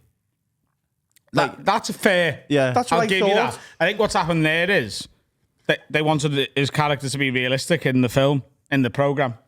It's The Rock. It's the same as The Rock. Yeah. For ages, it was, he's The Rock. And then But no one and then knows it was he's like, it's Lawrence Dwayne Turrell. The Rock Johnson. No, but The Rock isn't a character, is he? That's his alias. Wow, we're in the weeds here, boys. The Rock is a character, isn't he? I thought he was a Yeah, but wrestler. people they call him The Rock, don't they? Yeah. Like The Rock is in Welcome to the Jungle. Oh, yeah. That is true. It's not Dwayne Johnson. Wow. But How would you? If you met The Rock, Yeah. how would you introduce yourself? Like, What's happening, Dwayne, lad? would you call him Dwayne? I can't look at a grown man in the eye and say, what's happening, The Rock? I can't do that. Mr. Rock. Because I always thought that with the Edge. Unless it's Chris From you Rock. too. The Edge. Yeah. Yeah. Like, do you say, nice Honestly, to meet you, you could be the Edge, and I wouldn't know. Yeah. And the drummer in Def Leppard's got one arm. Who's the Edge is the guy with the constant beanie. Yeah. Yeah. Yeah. Can't see it under his drums. That's like Freddie, isn't it? I guess. The Oh, don't dead name him. No, but he's talked about it. Oh, has he? Yeah. But What? Freddie's not his name, is it? But I Oh, call yeah, him yeah. Freddie. Oh, his teacher name. Yeah. Yeah. His teacher name, his real You have name. to change it after Yeah. the allegations. His real name that I remember from living on the same street as him Yeah. when we were growing up. Like he was, can't imagine he was you and years Freddie younger. Little, you know. He was years younger, but like He's not I'd known that much Freddie. younger though, is he? He's about 5-6 years younger. Yeah, so my little brothers, did you ever play footy with Freddie? No, Or rugby? No, Or but- crochet? yeah, we played crochet. He was in with the nuns. Crochet. Yeah, I knew that name from when I was growing up because he lived down the road. And then, like, I think it was basically at the point where I think we were 7 or 8 years into knowing Freddie before I went, oh my God, you're that Daniel kid that lived down the road. Like, totally made up. Gotta be great for tax purposes, that, innit? Like, fucking sit on that. I don't know why I used my real name. What a stupid move that was. What are you going to change it to? Randy Damage. I can't see past Terry Tombola at the moment. Can it be Randy Damage? Macho Man Randy Damage. No, just Randy Damage. I'd look Randy'd be fucking great. You'd suit Randy Damage. Thanks, man. Dan Nightingale. Didn't enjoy that one as much. But when you're wearing a migraine gel thing on your forehead, you can't really argue it, can you? I think the tax would probably see through that one as well. You sent a tax bill for Dan Nightingale. I'm actually Mr. Dan Nightingale. So. Make sure this gets to who it needs to get to, if you know what I mean. Are you all right? I feel really ropey. I'm still enjoying it. Have you got a migraine? I don't think I've never had a migraine, so I don't when I think get this them, is they come in like waves. my eyes hurt and my head's sore. But the fact that I'm still sat here having a laugh, I don't think this is a migraine, is it? No, you wouldn't be doing very well under studio lighting. Light sensitivity is a big part of it. What has brought this on, Dan? Don't know. It's usually dehydration, isn't it? Have you drunk enough today? I'm trying to, Carl. I'll drink a little bit more now. That's what it is, isn't I it? haven't even cracked one out this morning or anything. So So that'd it can't add be- to the headache. It's dehydrating you. Well, I haven't then, so that's good. Dan, have you tried growing the fuck up? You tried that, Dan. Oh yeah, I feel fine now. See, Dan Nightingale wouldn't have dealt with that. But Is there any comics who you knew before comedy? Like that? Only, do you know Des Clark? Yeah. Yeah, I was at uni with him. And did- neither of you did stand up? Neither of us did stand up. That's mad, that, isn't So it? he did, we both did politics at Glasgow Uni, and he dropped out. And he told me the last day, just after the last exam, he's like, I don't think I'm going to come back next year. Dropped out after the last exam. Yeah. Because I was what, like, third year? So did I. no, first year. Oh, yeah, right. First year, and I was like, fuck, how bad did it go? And then he was like, no, I'm on BBC New Comedy Award tonight. Then I watched it that night and he was on. And he hadn't fucking mentioned it to anyone at all in the whole course. He's now doing the breakfast show with Grado, isn't he? Yeah. Yeah. Yeah. It's like the biggest breakfast show in Scotland. Yeah. He's the nicest guy. He's the guy. Yes. I went to Dubai with him in 2005, and me and him were the guy that wound Dave, the guy that was running the thing up because we didn't want to go to a brothel. So I don't understand. We're paying for them. We were like, yeah, we just rather go to a normal club. Let me get this right. Let me get this right. We're offering to pay, and you want to go to a normal nightclub? We were like both like, yeah. Oh, this is the honestly. promoter. Trying to Yeah, get the you promoter in Dubai was like, I just don't get it. And he went, you know the women at the nightclub? You can't pay for them. All right. And then we took us to a normal nightclub and he was fuming with us the whole night. I'm on his side. Dan Nightingale strikes again. He was like, the lads last month, one of them had 3. What was Dubai like in 2005? In my head, it didn't exist. Was it there? Was it the same? Yeah, no, it's just a desert. That's why I got taken out to do gigs there with Des Clark. No, I don't know. I've not been back since, but I bet it's changed so much, but it was still pretty built up. But it's constantly growing, isn't it, Dubai? So much money there, yeah. When did it all boot off? In like the 80s, 90s? When they built. Oh, did it? Yeah, see, I'm with Khaled. I thought it was a lot more new. I'd say like 2010 onwards is when like. Yeah, I honestly thought like, genuinely, 2005, maybe they had a comedy club and a brothel, but that was it. No, there was skyscrapers and shit. There's loads of expats. I hated it. I really didn't enjoy it. But apparently it's much bigger now and better. We went to the old town just to go and see some stuff, which is the bit where they first found oil and they built that's the first buildings that were from the sort of Western money. And then there's like a class system in Dubai where it's basically like Americans and the English, and then there's like, is it Indonesians? And then it's not a class system; Indians. It's a caste system, literally. Isn't it? Yeah, it's basically you come over to work, but you are in this like set. So all of the original buildings from when they first found oil is now where all the Indian and Pakistani workers live, and it was wild. It was like going back in time. There was a fair, and it's one of the ropiest fairs I've ever been to, and we were the only white people there because that's not what you're meant to do in Dubai. You're meant to go to all the skyscrapers and go, oh look, we're in the rich bit. But we wanted to go and see something else. And yeah, there was the fair was basically a couple of rides and then just like when they're doing work on a building site and they've got like, Scaffolding. Cubicles, like the little porter offices. And it was just freak show after freak show. Did you go in? No, I just couldn't bring myself to do it. There was a fox woman. Just some person that's been born with a horrific disability. And they're like, we know where you can make money, love. Dubai. Isn't this the plot of The Greatest Showman? Yeah, and then we started a show. Me and Des McLean were like, Clark were like, we should start a show. It's a fox woman, not just someone rifling through bins. We had Just loads a there in ginger Dublin. woman rifling through Was she just dead airy? I don't know. I don't feel very well. Oh, was she not like in the window? It's not like Amsterdam. You can buy that one. No, you had to just sort of go in. It's the most depressing thing I've ever seen. Does the fox woman have to wear the burqa as well? Defeat the point. It's the only reason you can tell is because of the tail. Wagging under it.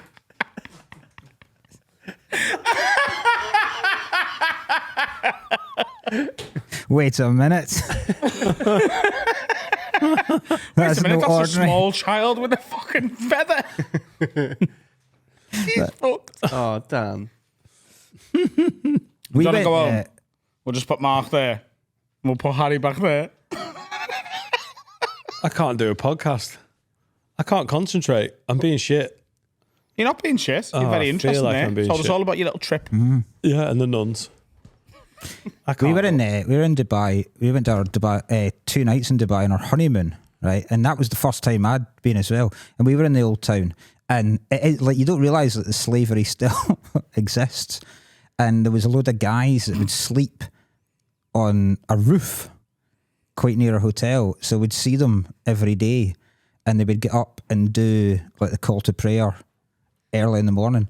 And I'm not proud of this, but there was one morning, because it was our honeymoon, me and my wife were shagging, and I tried to time my yelps to their yelps in the call to prayer. Just kind of like,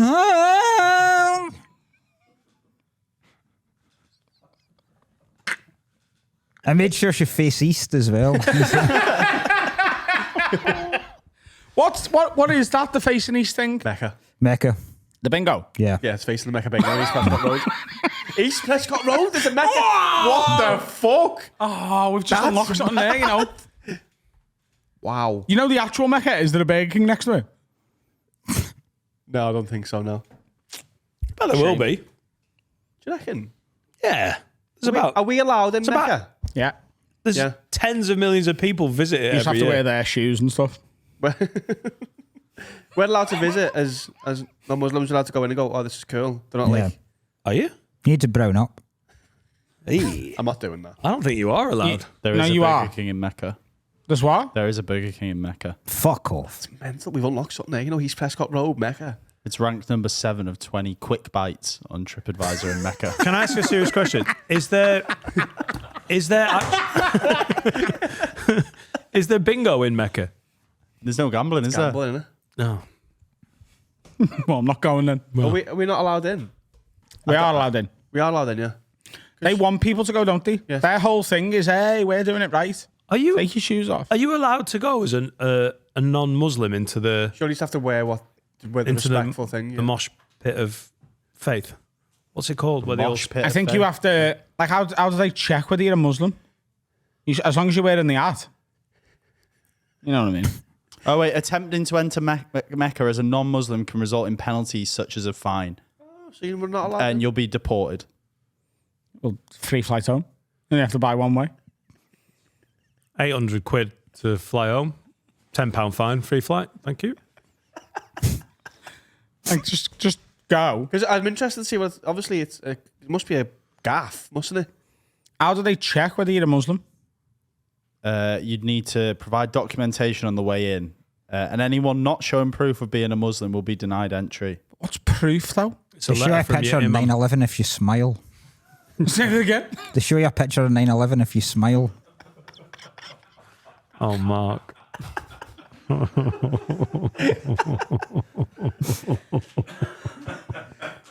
In you go.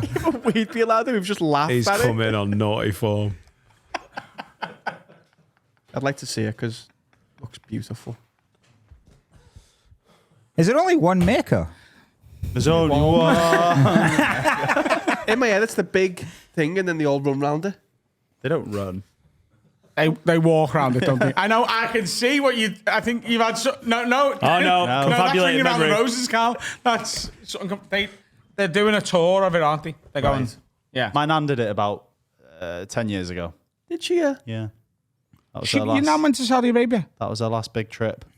That's quite cool. What did you say it was like? Nice. I think it was like, that's their Nebworth, innit? Did she have the Whopper? What did you eat in Burger King? It's 7th for best quick bites in Mecca. Chicken I roll. think she just had an ice cream. Oh, I'm She's glad not a you- burger kind of gal. I'm glad you answered the question. Thank you. Let's go and get Dan better. Let's have a break. Let's give Dan a glass of water. All right. You're looking more like yourself there, Dan. Thank you, Adam. Bit of colour in your skin. Thank you. I'm coming back. I'm not wearing the headphones though because it's loud. Thank God we did that pill on the break. Let's do some advice. Are you a Pillsman?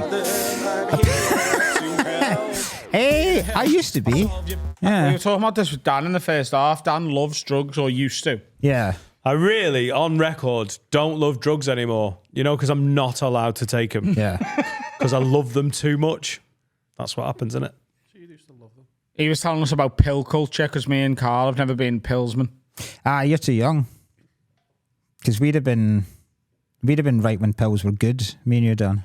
I think I started later though. Were you in the 90s doing them? Yeah. Yeah, I was late, a little later. Late How old are you, 90s. Mark? 44.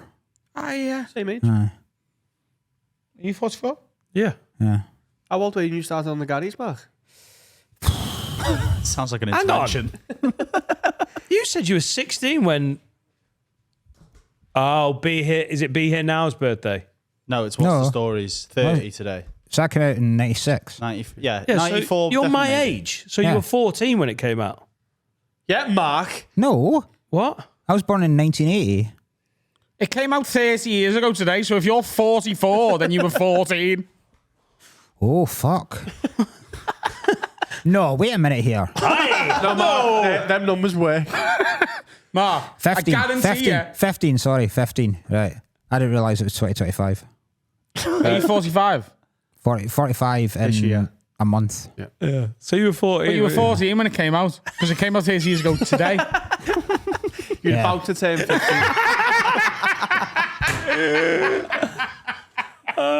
Just to be absolutely clear, I did maths at uni, and I remember the first week we were taught 30 plus 14, 44. Yeah. The first week. The first week. They're like, you need to know this. It'll be This is the easy. basics. So you were on the pills way before Dan then? No, not at 14. No, but but like, he was doing them early noughties, you doing the 90s. aye, so like, I was a bit of a late bloomer there. All right. I was like 21, 22. 99, so 18. All right. Where were you going? Oh, fucking one of the 3 clubs in Dumfries. The super clubs. You say you started in 99. Yeah. Was there anything that like sparked you starting it? Was it like Diana or something? Y2K. She was still alive then. No, it's Nah, 97. that was You're, 97. you're genuinely Oh, yeah. getting Diana Ruined confused with beer now. 9/11. I remember the day night. You Day- are, aren't you? I am, yeah. The big two. The same. Diana 97. I was 12. August 31st, 97. Remember Was that she day. 97? 97. Yeah. August, October the August 97. August 31st. Bank holiday weekend as Yeah. well. Ruined. Ruined beer now, didn't it? That's a shame, that though, innit? Because I reckon if that wasn't already a bank holiday weekend, they'd probably give you another one for it. If they could have just killed her a week later. Oh, did they? Yes. Or give us a decent one. Wait till January. Fucking do it in January. Like, You want a January imagine a bank middle holiday? January bank holiday because Diana got murdered. Like the Fucking 14th awesome. of January. Yeah. What are you doing with that? That's Adam's birthday. Oh, nice. A weekend off. I've decided what I want to do for my birthday, and you've all got to come. Go on.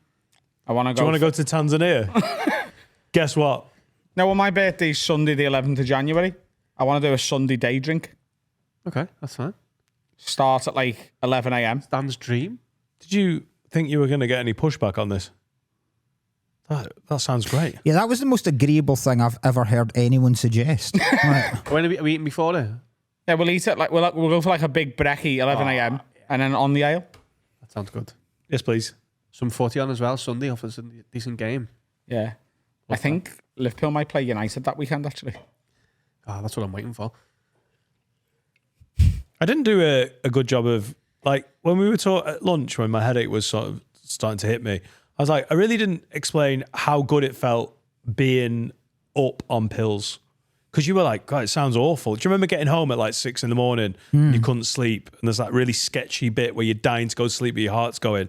But I hadn't sort of totally encapsulated how fucking amazing it was for the 3 or 4 hours where you were up and you felt elation and joy and like connected to everyone on the dance floor. And it was bad like 3 days afterwards. But I've referenced it a few times. That bit that you say about a hangover what drinking is basically stealing happiness from tomorrow. yeah. Like, yeah. Pills are like pills- stealing happiness for the next month. Yeah. Pills was taking What you're all of the describing happiness. there, like that like wave where you're like, oh, I'm connected to everyone. Everyone's having a good time. I feel class. That's how I feel when I have the roast dinner sandwich after me Christmas dinner. You know, like 2 hours after Christmas dinner when you get a bit hungry again. I've got and you make a so turkey much and roast potato roast to sandwich give. and you're about 12 cans in. That's how I feel. You have it that night. See, for me, that's a Boxing Day. Yeah, well, you're an amateur fatty, whereas I'm a full-time fatty, mate. No, like, I have... That has offended me more than Finn shite at the start of it. Blur. So here's my Christmas day. Oh, this is like, in the next couple of months, this is a good... What's your perfect Christmas day? Well, no, just watch your Christmas day. Like, how do you actually do it? Like, I'm in charge of Christmas day now. Like, I do Christmas day. Do you know what I mean? Yeah. I lead it. My dad, my brother come round. Jack and his ma are coming round. I'm coming round the evening. He's coming round in the evening before we go to fucking Boner Gaff. Jack Finnegan and his ma are coming round to yours for Christmas. Yeah? Wild. Why is that wild? What's your ma doing? Was she just a fucking free agent? What's your ma doing? What's your ma doing? Oh, right. So You know, last- I thought you were stealing Jack Finnegan and his mum. Like, yeah, we're not inviting the rest of the Finnegans. They're boring. No. Oh, yeah. So last year we lived together. So me and Jack, sort of as a cooperative, done the Christmas dinner together.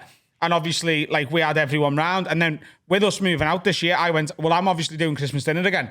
And I invited Jack and his mum. I was like, why don't you come back? So they're coming round for dinner. Makes total sense. So I'll get up, presents in the morning. As soon as you're up, presents. And while you're having presents, first alcoholic beverage of the day, a mimosa. Prosecco or champagne, a little bit of orange juice. How do you do presents? Because I buy someone a gift. What? I know exactly what you're going to say. Because when I grew up, everyone had to take a turn, and you had to sit and watch people opening presents. Yes. Yeah, that's right. No, now it's a fucking free for all. No, 'cause then you can't enjoy. No. So what I do, so let's say me and my missus have got each other, like, let's say 5 presents each, right? I'll be like, right, this is your worst one. Open that first. This is your second worst build one. the theatre. And you build up to the main present. That's fair. Do you just release the kids into the living room and they can just open everything?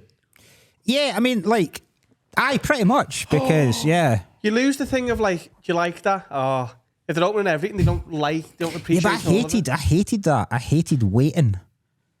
Like, I hated that moment of just watching my brother and sister open up shite that I wasn't interested in at all.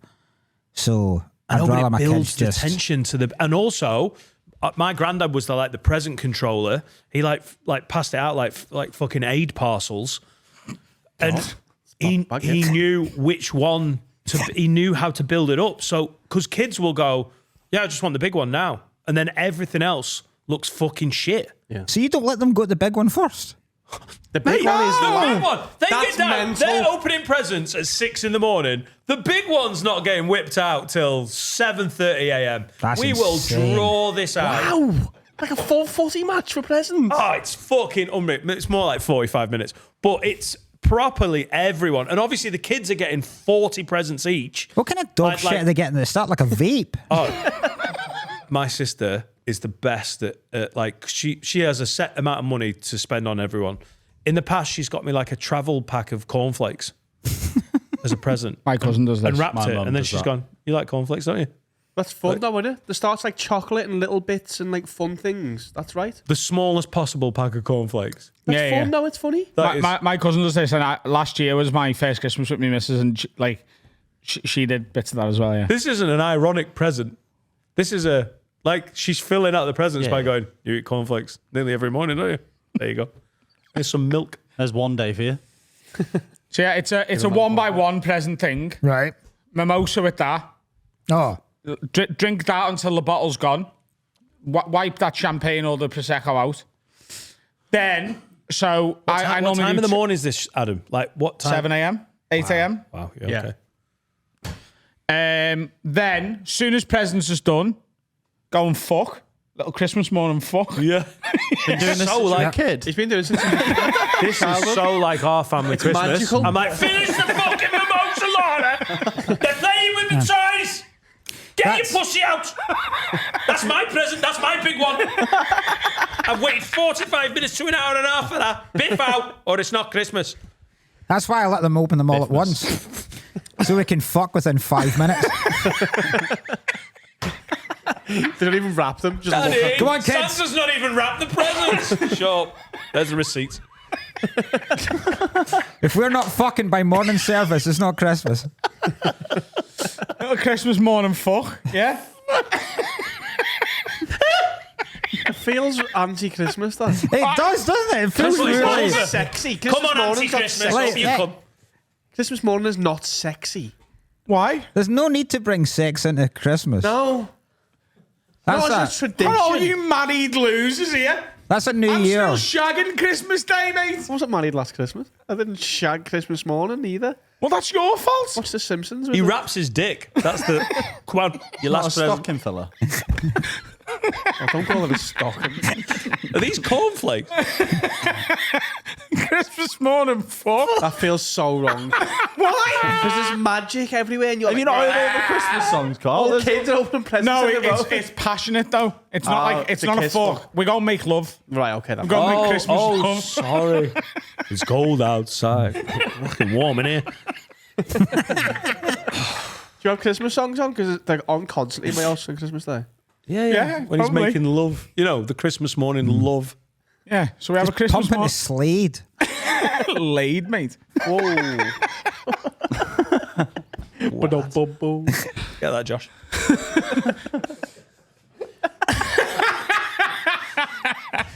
Christmas morning fuck. Yeah. I'm dreaming of a fucking white Christmas, yeah. Christmas morning fuck. Strip the bed, you know. Get the new bed on. Christmas Eve, you lizard. What do you mean? He's just fucked in it. That's the whole point. Yeah. Just change your bed every time He you has to fuck. because he's fucking. Every time you have sex, you change the bed. Yeah. It depends, it depends, you know what I mean? Depends how excited she gets, how excited I get. Christmas morning could be a fucking sexy one. Well, I don't think I'm not Look doing like this a morning. fucking- Just change the Oh, bed. Carl, he's right. You go upstairs for a Christmas morning squirt session. You know, everything's soaked. That's mental. It's not mental, it's This fast. is the least magical Christmas morning of all time. You're absolutely steaming. This is 7:45 a.m. You're bladdered from mimosas. You're just squirting everywhere. Right. Is there anything more Christmassy? Right, laundry. It's one of the worst jobs in the house. Let's go and do it on Christmas morning. What do you mean? Changing the bed. It's just You piss. have to sometimes, do you know what I mean? Right, what's next? Wow. That is a... It's now 8:33. Everyone's Do you dehydrated. genuinely change the bed after every It time? depends how excited she's got, do you know what I mean? If it's been a fucking Waterworld splash session, mate, you'd have to change the bed. Otherwise, your bedding's going to stink of piss and no one wants that on Christmas night. Merry Christmas. What I'm comes? not sleeping in the wet pad. It's all wet pad. Yeah. Right. You know. Go on. Then you go caroling. So after you've done your sex laundry, That's fucking bananas. Change the bed. Just taking this big cardboard sheet. And I go downstairs and I will have... I do 2 meats Christmas. So I will have done one She'll take 3. the day before. So this year I'm doing turkey and sugar pit bacon ribs. Bacon chops. So I'm going to do the turkey the day before and then the morning of, put me sugar pit bacon rack in. While that's cooking, fuck. prep the rest. Sorry, I thought it was going to be. Change the bed again, just in case. Prep all the veg and start getting that ready. Then I'll do my little timesheet. And then I'll start, as soon as the sugar pit bacon comes out, then... Timesheet? What, like when a cleaner does the toilets? No. So I'll be like, right, well, the spuds take this long, the when carrots you take come this long. out. Oh. So they all have to go in at different times, don't they? Because you want them all in, like, within those times so that they all come out at a very similar time. And do that.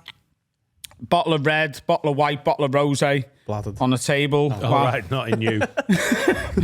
Pretty much. Timesheets. A few cocktails and that while you're having your dinner. Have a little post meal nap, maybe a second fuck if everyone's in the mood for it. Get some electrolytes. And then get ready into my actual Christmas night clothes and go to the pub. Christmas night. Where's the... Have you had the Where's meal? Christmas Skipped a Day? lot there. What do you mean? Where's Christmas Day? Yeah. What do you mean? You just cooked a dinner, fucking gone to the pub. Where's Christmas Day? Where's the actual... It's just all shagging and cooking. What do you mean? Have you eaten? Yeah. Once all the food comes out, I don't just put it on the table and go, right, I'm going for a kip. Oh, the eating is implied, yes. Pull a few crackers, tell a few jokes, you know. What time do you eat? About 3. See, there's some massive difference between English people and Scottish people. What time do you eat? About 6. Yeah, we eat later on because my auntie works on Christmas Day and she cooks. It's too late for Christmas dinner. That About 3 o'clock is the right time for Christmas dinner. I'll die on 4 that or hill. 5 for us. How many fucking treeslets can you eat in the day? Oh, yeah, that's how you stock up. So, but this is what I'm saying to you. So 3 o'clock is the meal, and then like post nap, while just before I'll get ready to go to the pub, 7 o'clock, 7:30. That's when I'll have a butty. What am I going to be walking into in your house? Sex. Bladdered and fucking everywhere. Is that why And your mum's coming? can she go to the pub? Because her fanny's and tatters at this point. So. When's the magic? Everything I've just told you is magic. There's fucking ribs and racks and fucking chickens and that. Hang on. Turkeys. Where's Jack's mum going when you go for a nap? Like, seriously. Come on for Christmas Day. Ignore the noises. That's just the joy of Christmas up there, Mrs. Finnegan. It's like the most like adult Christmas I've ever heard. It's a sexy Christmas. There's only adults in the house. Yeah, I know what you mean, but it just seems a bit not magical. Seems a bit sexy and foody. What's it missing for you? What did I not play games? You want to play games? Like what? What games are you going to play Christmas Day? We play games after dinner. Like Yeah. what? I don't know what Board we play. games and shit. Yeah. Oh, yeah. No, we'll have a mid-fuck Monopoly session. No, not mid-fuck. Take the fuck out. Carl, I know what you're saying, but you don't have kids. Like, you're arguing with someone who's basically going, I like drinking, fucking, and cooking. By going, oh, this is ridiculous. Cluedo? Yeah, it's Christmas. I like to play. Oh, come on, put your biff away. Let's get the Scrabble out. That's what I asked.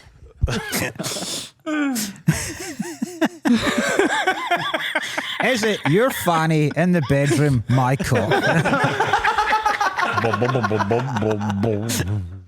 This year's going to be different because I'm going to my auntie's, then I'm getting off early to come to yours, but I'm worried now.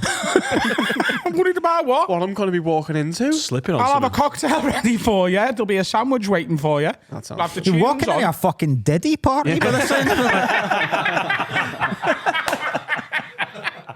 I don't know what to expect. P. Liddy. Should we do some advice? I've already played the jingle, but we've just done Adam's Christmas Day. Mark's Christmas Day. He's got kids though, hasn't he? It's much Pretty much the different. same. Minus the ribs. Surely yours revolves around your kids. Like, Yeah, I mean, like it is like early, but it's not like 7 a.m. is standard for us. It's not like 5 in the morning or anything like that. Yeah, So, 7, Yeah. 8. Like, the I day don't. starts at 6. you do. No, the day starts at 6. Like 5 is still yesterday. Aye. Go back to bed. But I'm fully quite agree, happy yeah. because I fucking love Christmas. I Beyond love it. belief. Like it's easily my favourite. So yeah, then they'll get up, open the presents. I'll start drinking. That's pretty much it. It's So, but you're not eating around till about 6 3. I'll say something racist. when the Queen's on. Yeah. I'll shout at the Asian neighbours next door. So you don't eat till 6 and you start drinking at 7. Yeah. Wow. What do you have? Do you have like a Christmas lunch? No. Right. With breakfast, I make a fry up Yeah. for breakfast. So we'll have that about midday. It's worth saying that post fuck once the ribs go in, the first thing I'll do is make a bacon butty. Your house must stink on Christmas Day. It just smells. Do you have in an air every fryer room. next to your bed? By the way, all I've said is I have a bacon sandwich, a roast dinner, and then a little supper sandwich. 2 fucks a nap. Everyone round and gifts and ale. Oh, it's just a normal Christmas. It is a normal Christmas. It's It's not as jam-packed. bad as you're making out. The only problem you've got is that I get some pussy in the morning. See, have you ever been shagging and prepared a meal on your girlfriend's back? I've put food in the oven and gone for a fuck and then come to turn the spuds. Oh, we're calling it now. Having kids is going to ruin your Christmas. Why? You know when people usually go, kids make Christmas. Having heard what your Christmas Day involves, it's really going to take away from it. Why? You're going to focus on them.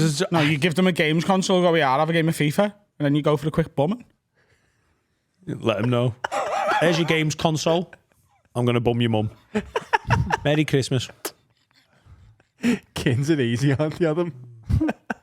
I do think they're a lot easier than people make What out. if it was a 3-year-old? What do you mean? What if when your child's 3, and that's when it's In the magic? cage. When it's magic at that point and they believe in Father Christmas and they're aware enough to know. Well, what all then maybe the joy I get from fucking right now, I'll get from watching me child open presents and play with them. it's not a line then.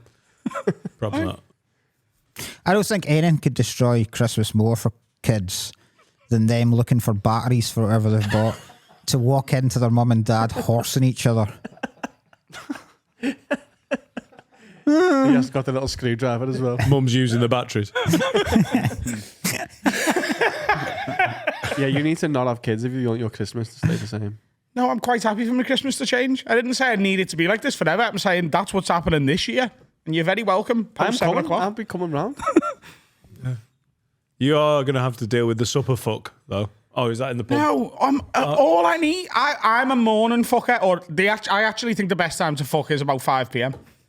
Generally speaking. What? The holiday fuck. That's like post city break. But like, if you can fit that in your day-to-day life, that's the best time to fuck. You're not too most tired. people are in rush hour traffic, so Well, I don't work a 9 to 5, and neither does my missus.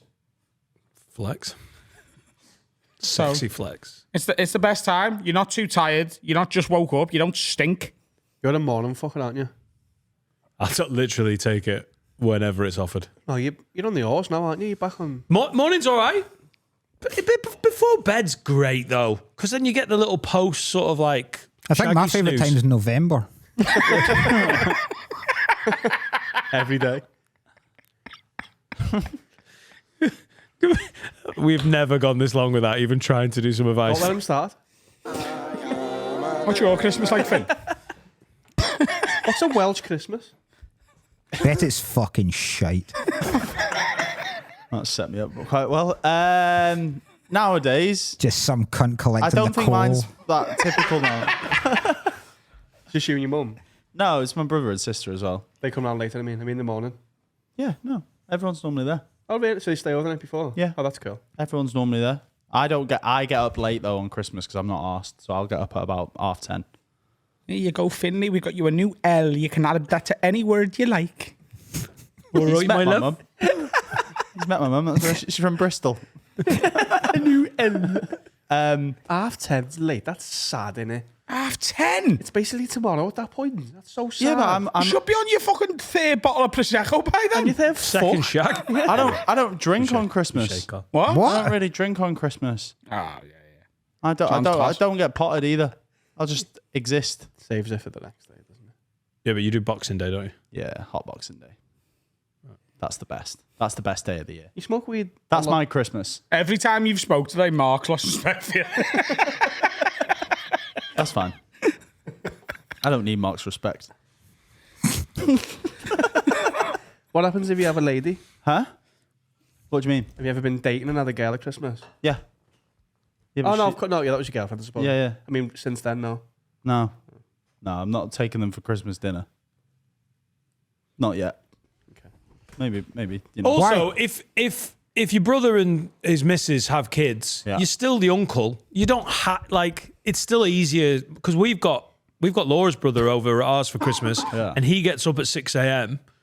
to see the magic, and then goes back to bed. Oh, yeah, I It's do that, but it's a this- great move. Every year, I'm like, you lucky fucker. He's back asleep at like 8 o'clock. I could get up dead early, but I'd just be watching my mum cook the dinner, and that's not that exciting. Like we don't do the presents till the afternoon anymore. We What do you used do to on do a them as a normal day, kid. though? Just make the breakfast? Huh? How do you exist in your house? Just chill in my room, like my living room. I've got my own living room. You should do that on Christmas morning. Yeah, okay, I will. I'll play FIFA. What do you want me to do? Be with your mum. Yeah, I do go with my mum, but she doesn't want me in the kitchen. I'm not useful in the kitchen. Yeah, like Harry. You are missing quite a lot of the best day of the year. But what am I missing? Just the What am day I? it What am I feels- missing? What do you mean? you can't force the feeling, Carl. no, You're it's trying to force your feeling on Finn, Yeah. who don't Phone give a Adam fuck. and get me put it on loudspeaker. But Christmas has never been that. It was great as a kid, but I don't know. It was never that amazing day that I like in my head. Did your dad ever dress up as Santa? Not that I remember. I remember a family friend came round just as Santa. Okay. Was he in? ever- Was your Well, dad in? my dad was out. Now we're starting to see why Christmas isn't that special. Was anyone else in? Who's that? He didn't even talk to you. He went straight upstairs. Yeah. Just All right, my mate. mum was in. Isn't Santa for me? Nope. It's the middle of July. Yeah, ho, yeah. Hello, Finn, is your dad in? No, good. Get out the way. You've been good this year. Dan, have you got to have a word? Should we do it? Should we do a have a word? What's your Christmas day like, Carl? It's fucking magical. Let's do a have a word. It's different now, obviously, you live with my wife.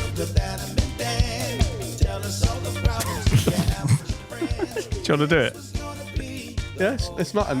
I just get up, watch The Simpsons, and then have my Christmas dinner. No, I'm wasting my day in bed. No, with my Could be mum, I'd watching get The up at like Simpsons. 6 a.m. It was only me and my mum, so I'd get up. She'd give me like always the best presents ever. And I'd watch The Simpsons, and then we'd go to my auntie's. Like, I proper care about seeing my family. Because I don't really see my family in the year. I'm quite selfish. I like to be on my own at home. So I use Christmas Day to be like, right, I love all you as boss, innit? That's the best part for me. Like, everyone being together. So, yeah. Doing that this year. Just in case you think you've had an aneurysm, it's the 2nd of October that we're recording this episode. Yeah, but this is the start of Christmas, isn't it? Do you get dressed up on Christmas Day? What do you mean? Like dress nicer than you normally would. For the evening. Christmas pub. boat. So Yeah, new clothes. my favourite pub opens at 6 p.m. on Christmas night till midnight. So I get dressed for that. It's not worth me getting dressed nice before that because I'm literally slaving away Aye, in the kitchen. Yeah, I like to. Yeah. I don't. You don't have to dress smart. I like a new But shirt. I've got to wear. You got to wear something Christmassy on Christmas Day. I actually can't get bought it. this to wear Christmas night, but I've worn it now. So Definitely can't wear Christmas. After we've done the presents and Laura's going doing the breakfast and the kids are playing with the toys, Muppets Christmas Carol every Christmas Yeah, so have morning. you got like traditions? That's what I mean by Christmas. Like traditions that you always. Yeah, we play Cards Against Humanity after dinner. Yeah, so that's a tradition. So wholesome. Yeah. Adam's traditions just include penises. That's going to be really rough because when I'm watching the Muppets Christmas Carol, I know somewhere in the Spanish Quarter of Highton, Adam is smashing puss. Christmas puss. I just don't think, it's just a little fuck.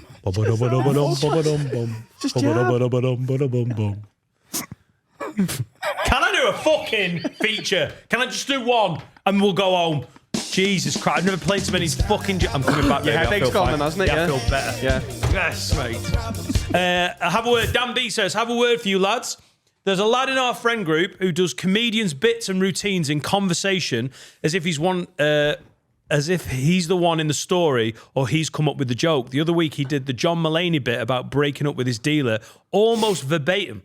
We've asked why he does it, but he normally denies it every time, swears it's real and just coincidence. Normally couldn't give a shit, but recently he's been doing bits from the pod, reenacting bits from the pod under the guise of me and my mate had this conversation earlier.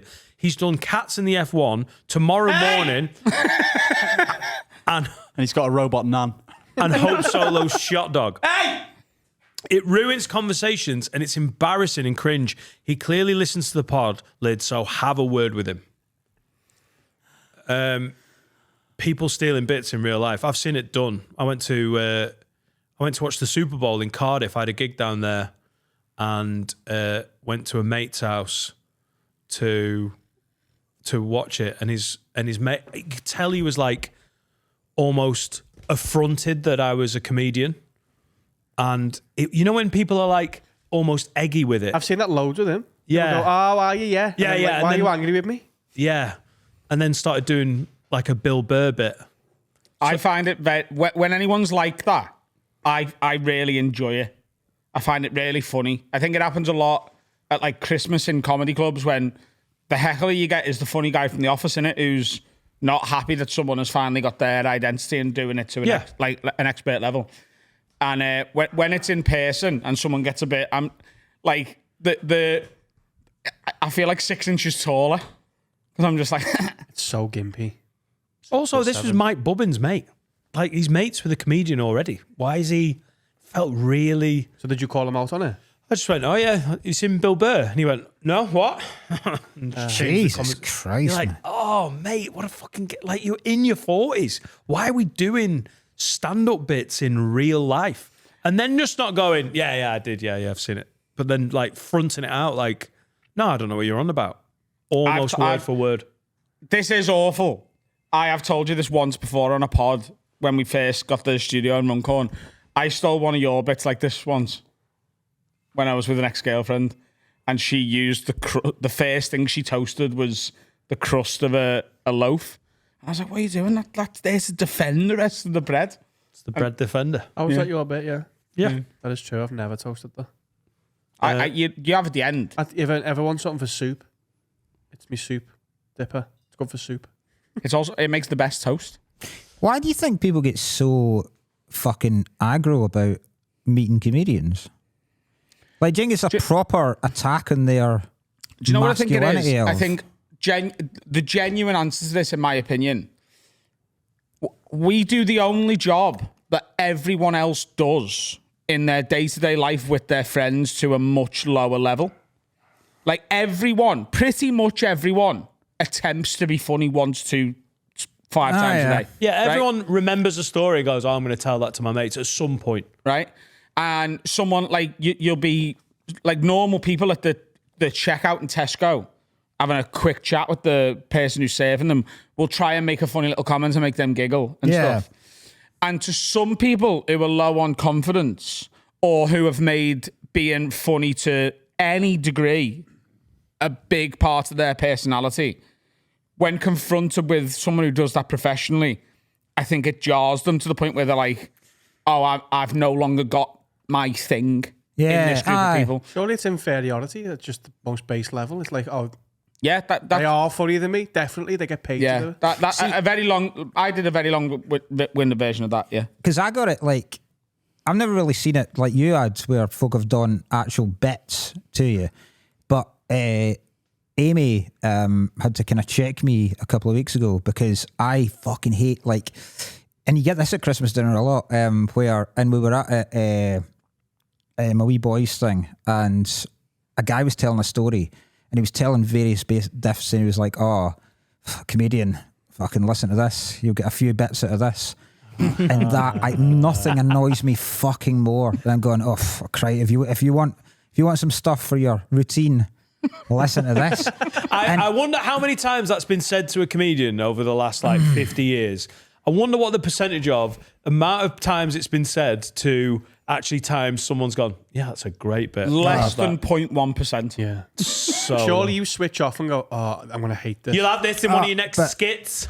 But the skits, fucking, what it takes me to hold me back from just going, why the fuck would you think any of this was entertaining?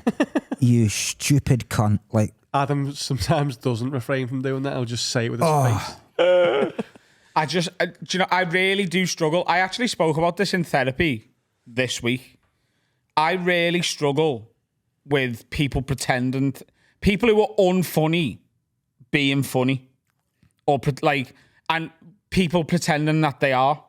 Like the example I give my therapist, which I've give, I think maybe you before when we spoke about this, and you'll know like we've spoke about this in a different context, which is you hating normal life. And the idea of like living in a village and stuff, it's in the same conversation as that. But like, you know, like you're being, again, like let's say you're in Tesco and you'll be like walking down one of the aisles and two like colleagues of Tesco are like passing each other, like near you. And one of them will say something like, where are you going? And the other one will go, oh, I'm going on my break. And they'll go, oh, you're always on your break, you. And then they both cackle like it's dead funny. That makes me want to blow my head off. Because the idea that I could be either of those people who's either saying that as a funny thing or pretending it was funny, and then they, shoot me in the head. don't pretend to be. I don't pretend to be sexy. I don't need to. How'd you pretend to be sexy in Tesco? Do you know I get fired. Are you sure? Why pretend to be like you're clearly not funny? Do Just live your musicians do this fucking thing? life. Like when they find out you're a musician, do they go, oh, They always do that. that? What do you mean? oh, do Like, I want myself? No, I've not found that. They've not gone like, hey, here's a song for you, and then just sung like a story they've told. I've not had that, I don't think. Surely if your life's a bit mundane and a bit... Surely trying to slip some funnies in is just trying to keep yourself sane. Yeah, Rather no, than walking past and going, have a good break. Finn, like musical crowds, are they a lot, because you've seen both sides of it, Yeah. are they a lot less cunty than comedy crowds? Yes, in the fact that people don't want to get on the stage as much, but there's a general lack of like there's more just talking at gigs, isn't there? Like everyone sees that. Well, it's not as reliant, like musical gigs aren't as reliant on a response from a crowd. Yeah. Whereas the timing of a crowd responding, like we've said it on here, people can laugh, but if they laugh in the wrong place, it fucks it up. You're going to a group of people, hey, laugh at this if it's funny. But what you're actually saying is, please laugh at the right time, to the right level. Yeah. There's so many variants with a comedy crowd that can be off. Their attention, them not getting the joke, and then just a table talking, or then just the one person who's got a ridiculously loud laugh. There's so many variants that sort of fuck up the rhythm of the performance. Music's so much more durable than that, because you're banging out a song that what is played on stage, regardless of the reaction in the crowd, will almost be identical every time, won't it? Like Oasis knocked out those songs. There was ones that they kicked off on, and there was maybe ones that weren't quite as lively. But a band goes, we'll do this. If they kick off, at the end of the song, they're like, wow, yeah, it's really great. But it's not actually changed the song in any way. Yeah. Whereas a comedy crowd, you're relying on them to get the rhythm of it. Otherwise, it changes the performance, doesn't it? If they don't laugh, you start fucking panicking. If it's all over the shop, you start having to tighten it up. If they're actually like... If you think they're going for the sort of more long-winded stuff, you can do a longer story. Like comedy crowds, we need them to do so much to be right. Would you reckon music more crowds, you're just skillful? doing it. Would you reckon it's more skillful being a stand-up or a singer-songwriter? A singer-songwriter, I would give the edge maybe to that. Just a singer, a stand-up. What do you reckon? Someone who doesn't write their own songs is not as... Because Oh, no, yeah, I cover can artists, sing, yeah. I yeah. couldn't do stand-up. But also and I can sing. a great stand-up and a great singer-songwriter, because there are singer-songwriters who are just doing the fucking basic stuff. And we've also... I mean, I've watched enough gigs. But I've watched enough gigs to be like... You know when people are like, oh, he's a comic? You're like, well, I have some ideas about that. I don't know what we were talking about. Doesn't matter, does it? Mark! What have you got coming up? My tour starts tomorrow night. Where? Dundee. There you go. You've missed that. As always, as that's where all the greats start. And then... When are you in Liverpool? When am I in Liverpool? Right, give me 2 secs. We can find I honestly don't know why we always plug Liverpool more than anything else, but it's such a... Is it in hot water? It's in hot water, Our yeah. friends as well, isn't it? I suppose. Yeah, I suppose. Yeah, but Manchester as well. Like Frog and Bucket, Manchester, Leeds Wardrobe. 8th of November, Mark Nelson at Thank you, Finn. Hot Water Comedy Club. When's he in Manchester as well? He is in Manchester. On the 9th, I believe. Yeah. That's very well rooted. And what's the website there, Finn? I'm on ents24.com. You got a website, Mark? No, that's my website. Thanks for doing all our listings. That's how I use it. That's my nickname at school. Ents24. Right. Thank you for listening and watching. Sorry for being a bit of a fucking You got through washout. it well. You did well. You did really well, Dan. I need You a did well. Feminax Express. You know, you haven't had that hat on, though. I just can't wear it. It's hurting my head. Your head looks good, you know. Thanks, mate. We got a song for the... Is that ever a legit compliment? Your dad looks good. Oh, bloody hell. Honestly, it's a good head. Do you know, I've not enjoyed this episode as much because of your fucking attitude, Nightingale. Sorry, Mark. Sorry, mate. Travelled for this. You've been great. You've been great. Not being able to pick my kids up, and then you're sitting there with your fucking plaster in your head. I owe you one. I've not promoted this yet, but just announced a Liverpool gig for me and my band. So we've got Liverpool, London and Manchester. Links are all in the bio or my social media. When are they? The 8th of November in London. But that's not a clash. We're going to different ends of the country. So don't be split between me and Mark You Nelson. doing any covers? One cover. What's the cover? Secret. Ah. It's a noughties banger. That tends to be what we do. Is it a Westlife one or a Boys On one? It's neither of those. It's similar though. You're not miles away. Oh. What do you reckon is the worst cover you could do? Me personally, there's a few Kanye West songs I wouldn't touch. Yeah, we'll get in trouble. Yeah. Yeah, I reckon that. I Gold don't know. Digger? No, Gold Digger wouldn't be. That would be like I could do Gold Digger. Every word? Yeah, do the radio edit. Do you reckon you would She ain't do? messing with no broke. Do you reckon you do Gary Glitter's Christmas song? What's that? Do you listen to that every Christmas? That's the final nail in the coffin today, Finn. What's Gary Glitter's a Christmas song? Do you not know this? Sounds like Adam's Christmas. Dan. It's what Adam fucks to. Yeah. Rock and Roll Christmas. Another rock and roll Christmas, another Christmas rock. No? Fucks kids. I think that's. I don't really know Gary Glitter's discography because he'd kind of been cancelled Rock by and the Roll time. Part 2? I know that one. He'd been cancelled by the time I got to, Jailed. Yeah, he'd be jailed. He had a couple of dodgy tweets. And, you know what it's like now? That's a woke nonsense. This week's band is called Airflow. And this week there's been a lot of tributes on social media from people I know. Their guitarist James sadly passed away, but they had a song out yesterday. So this is their song, is Airflow, and it's called Bubble. Go and give it a listen. And rest in peace, James. That's going to be the last song then. This is the last song. All right. Okay. Well, it's been a pleasure. Thank you, Mark. Thank you very much. This has been a pleasure. See you, everyone. Bye, Felicia.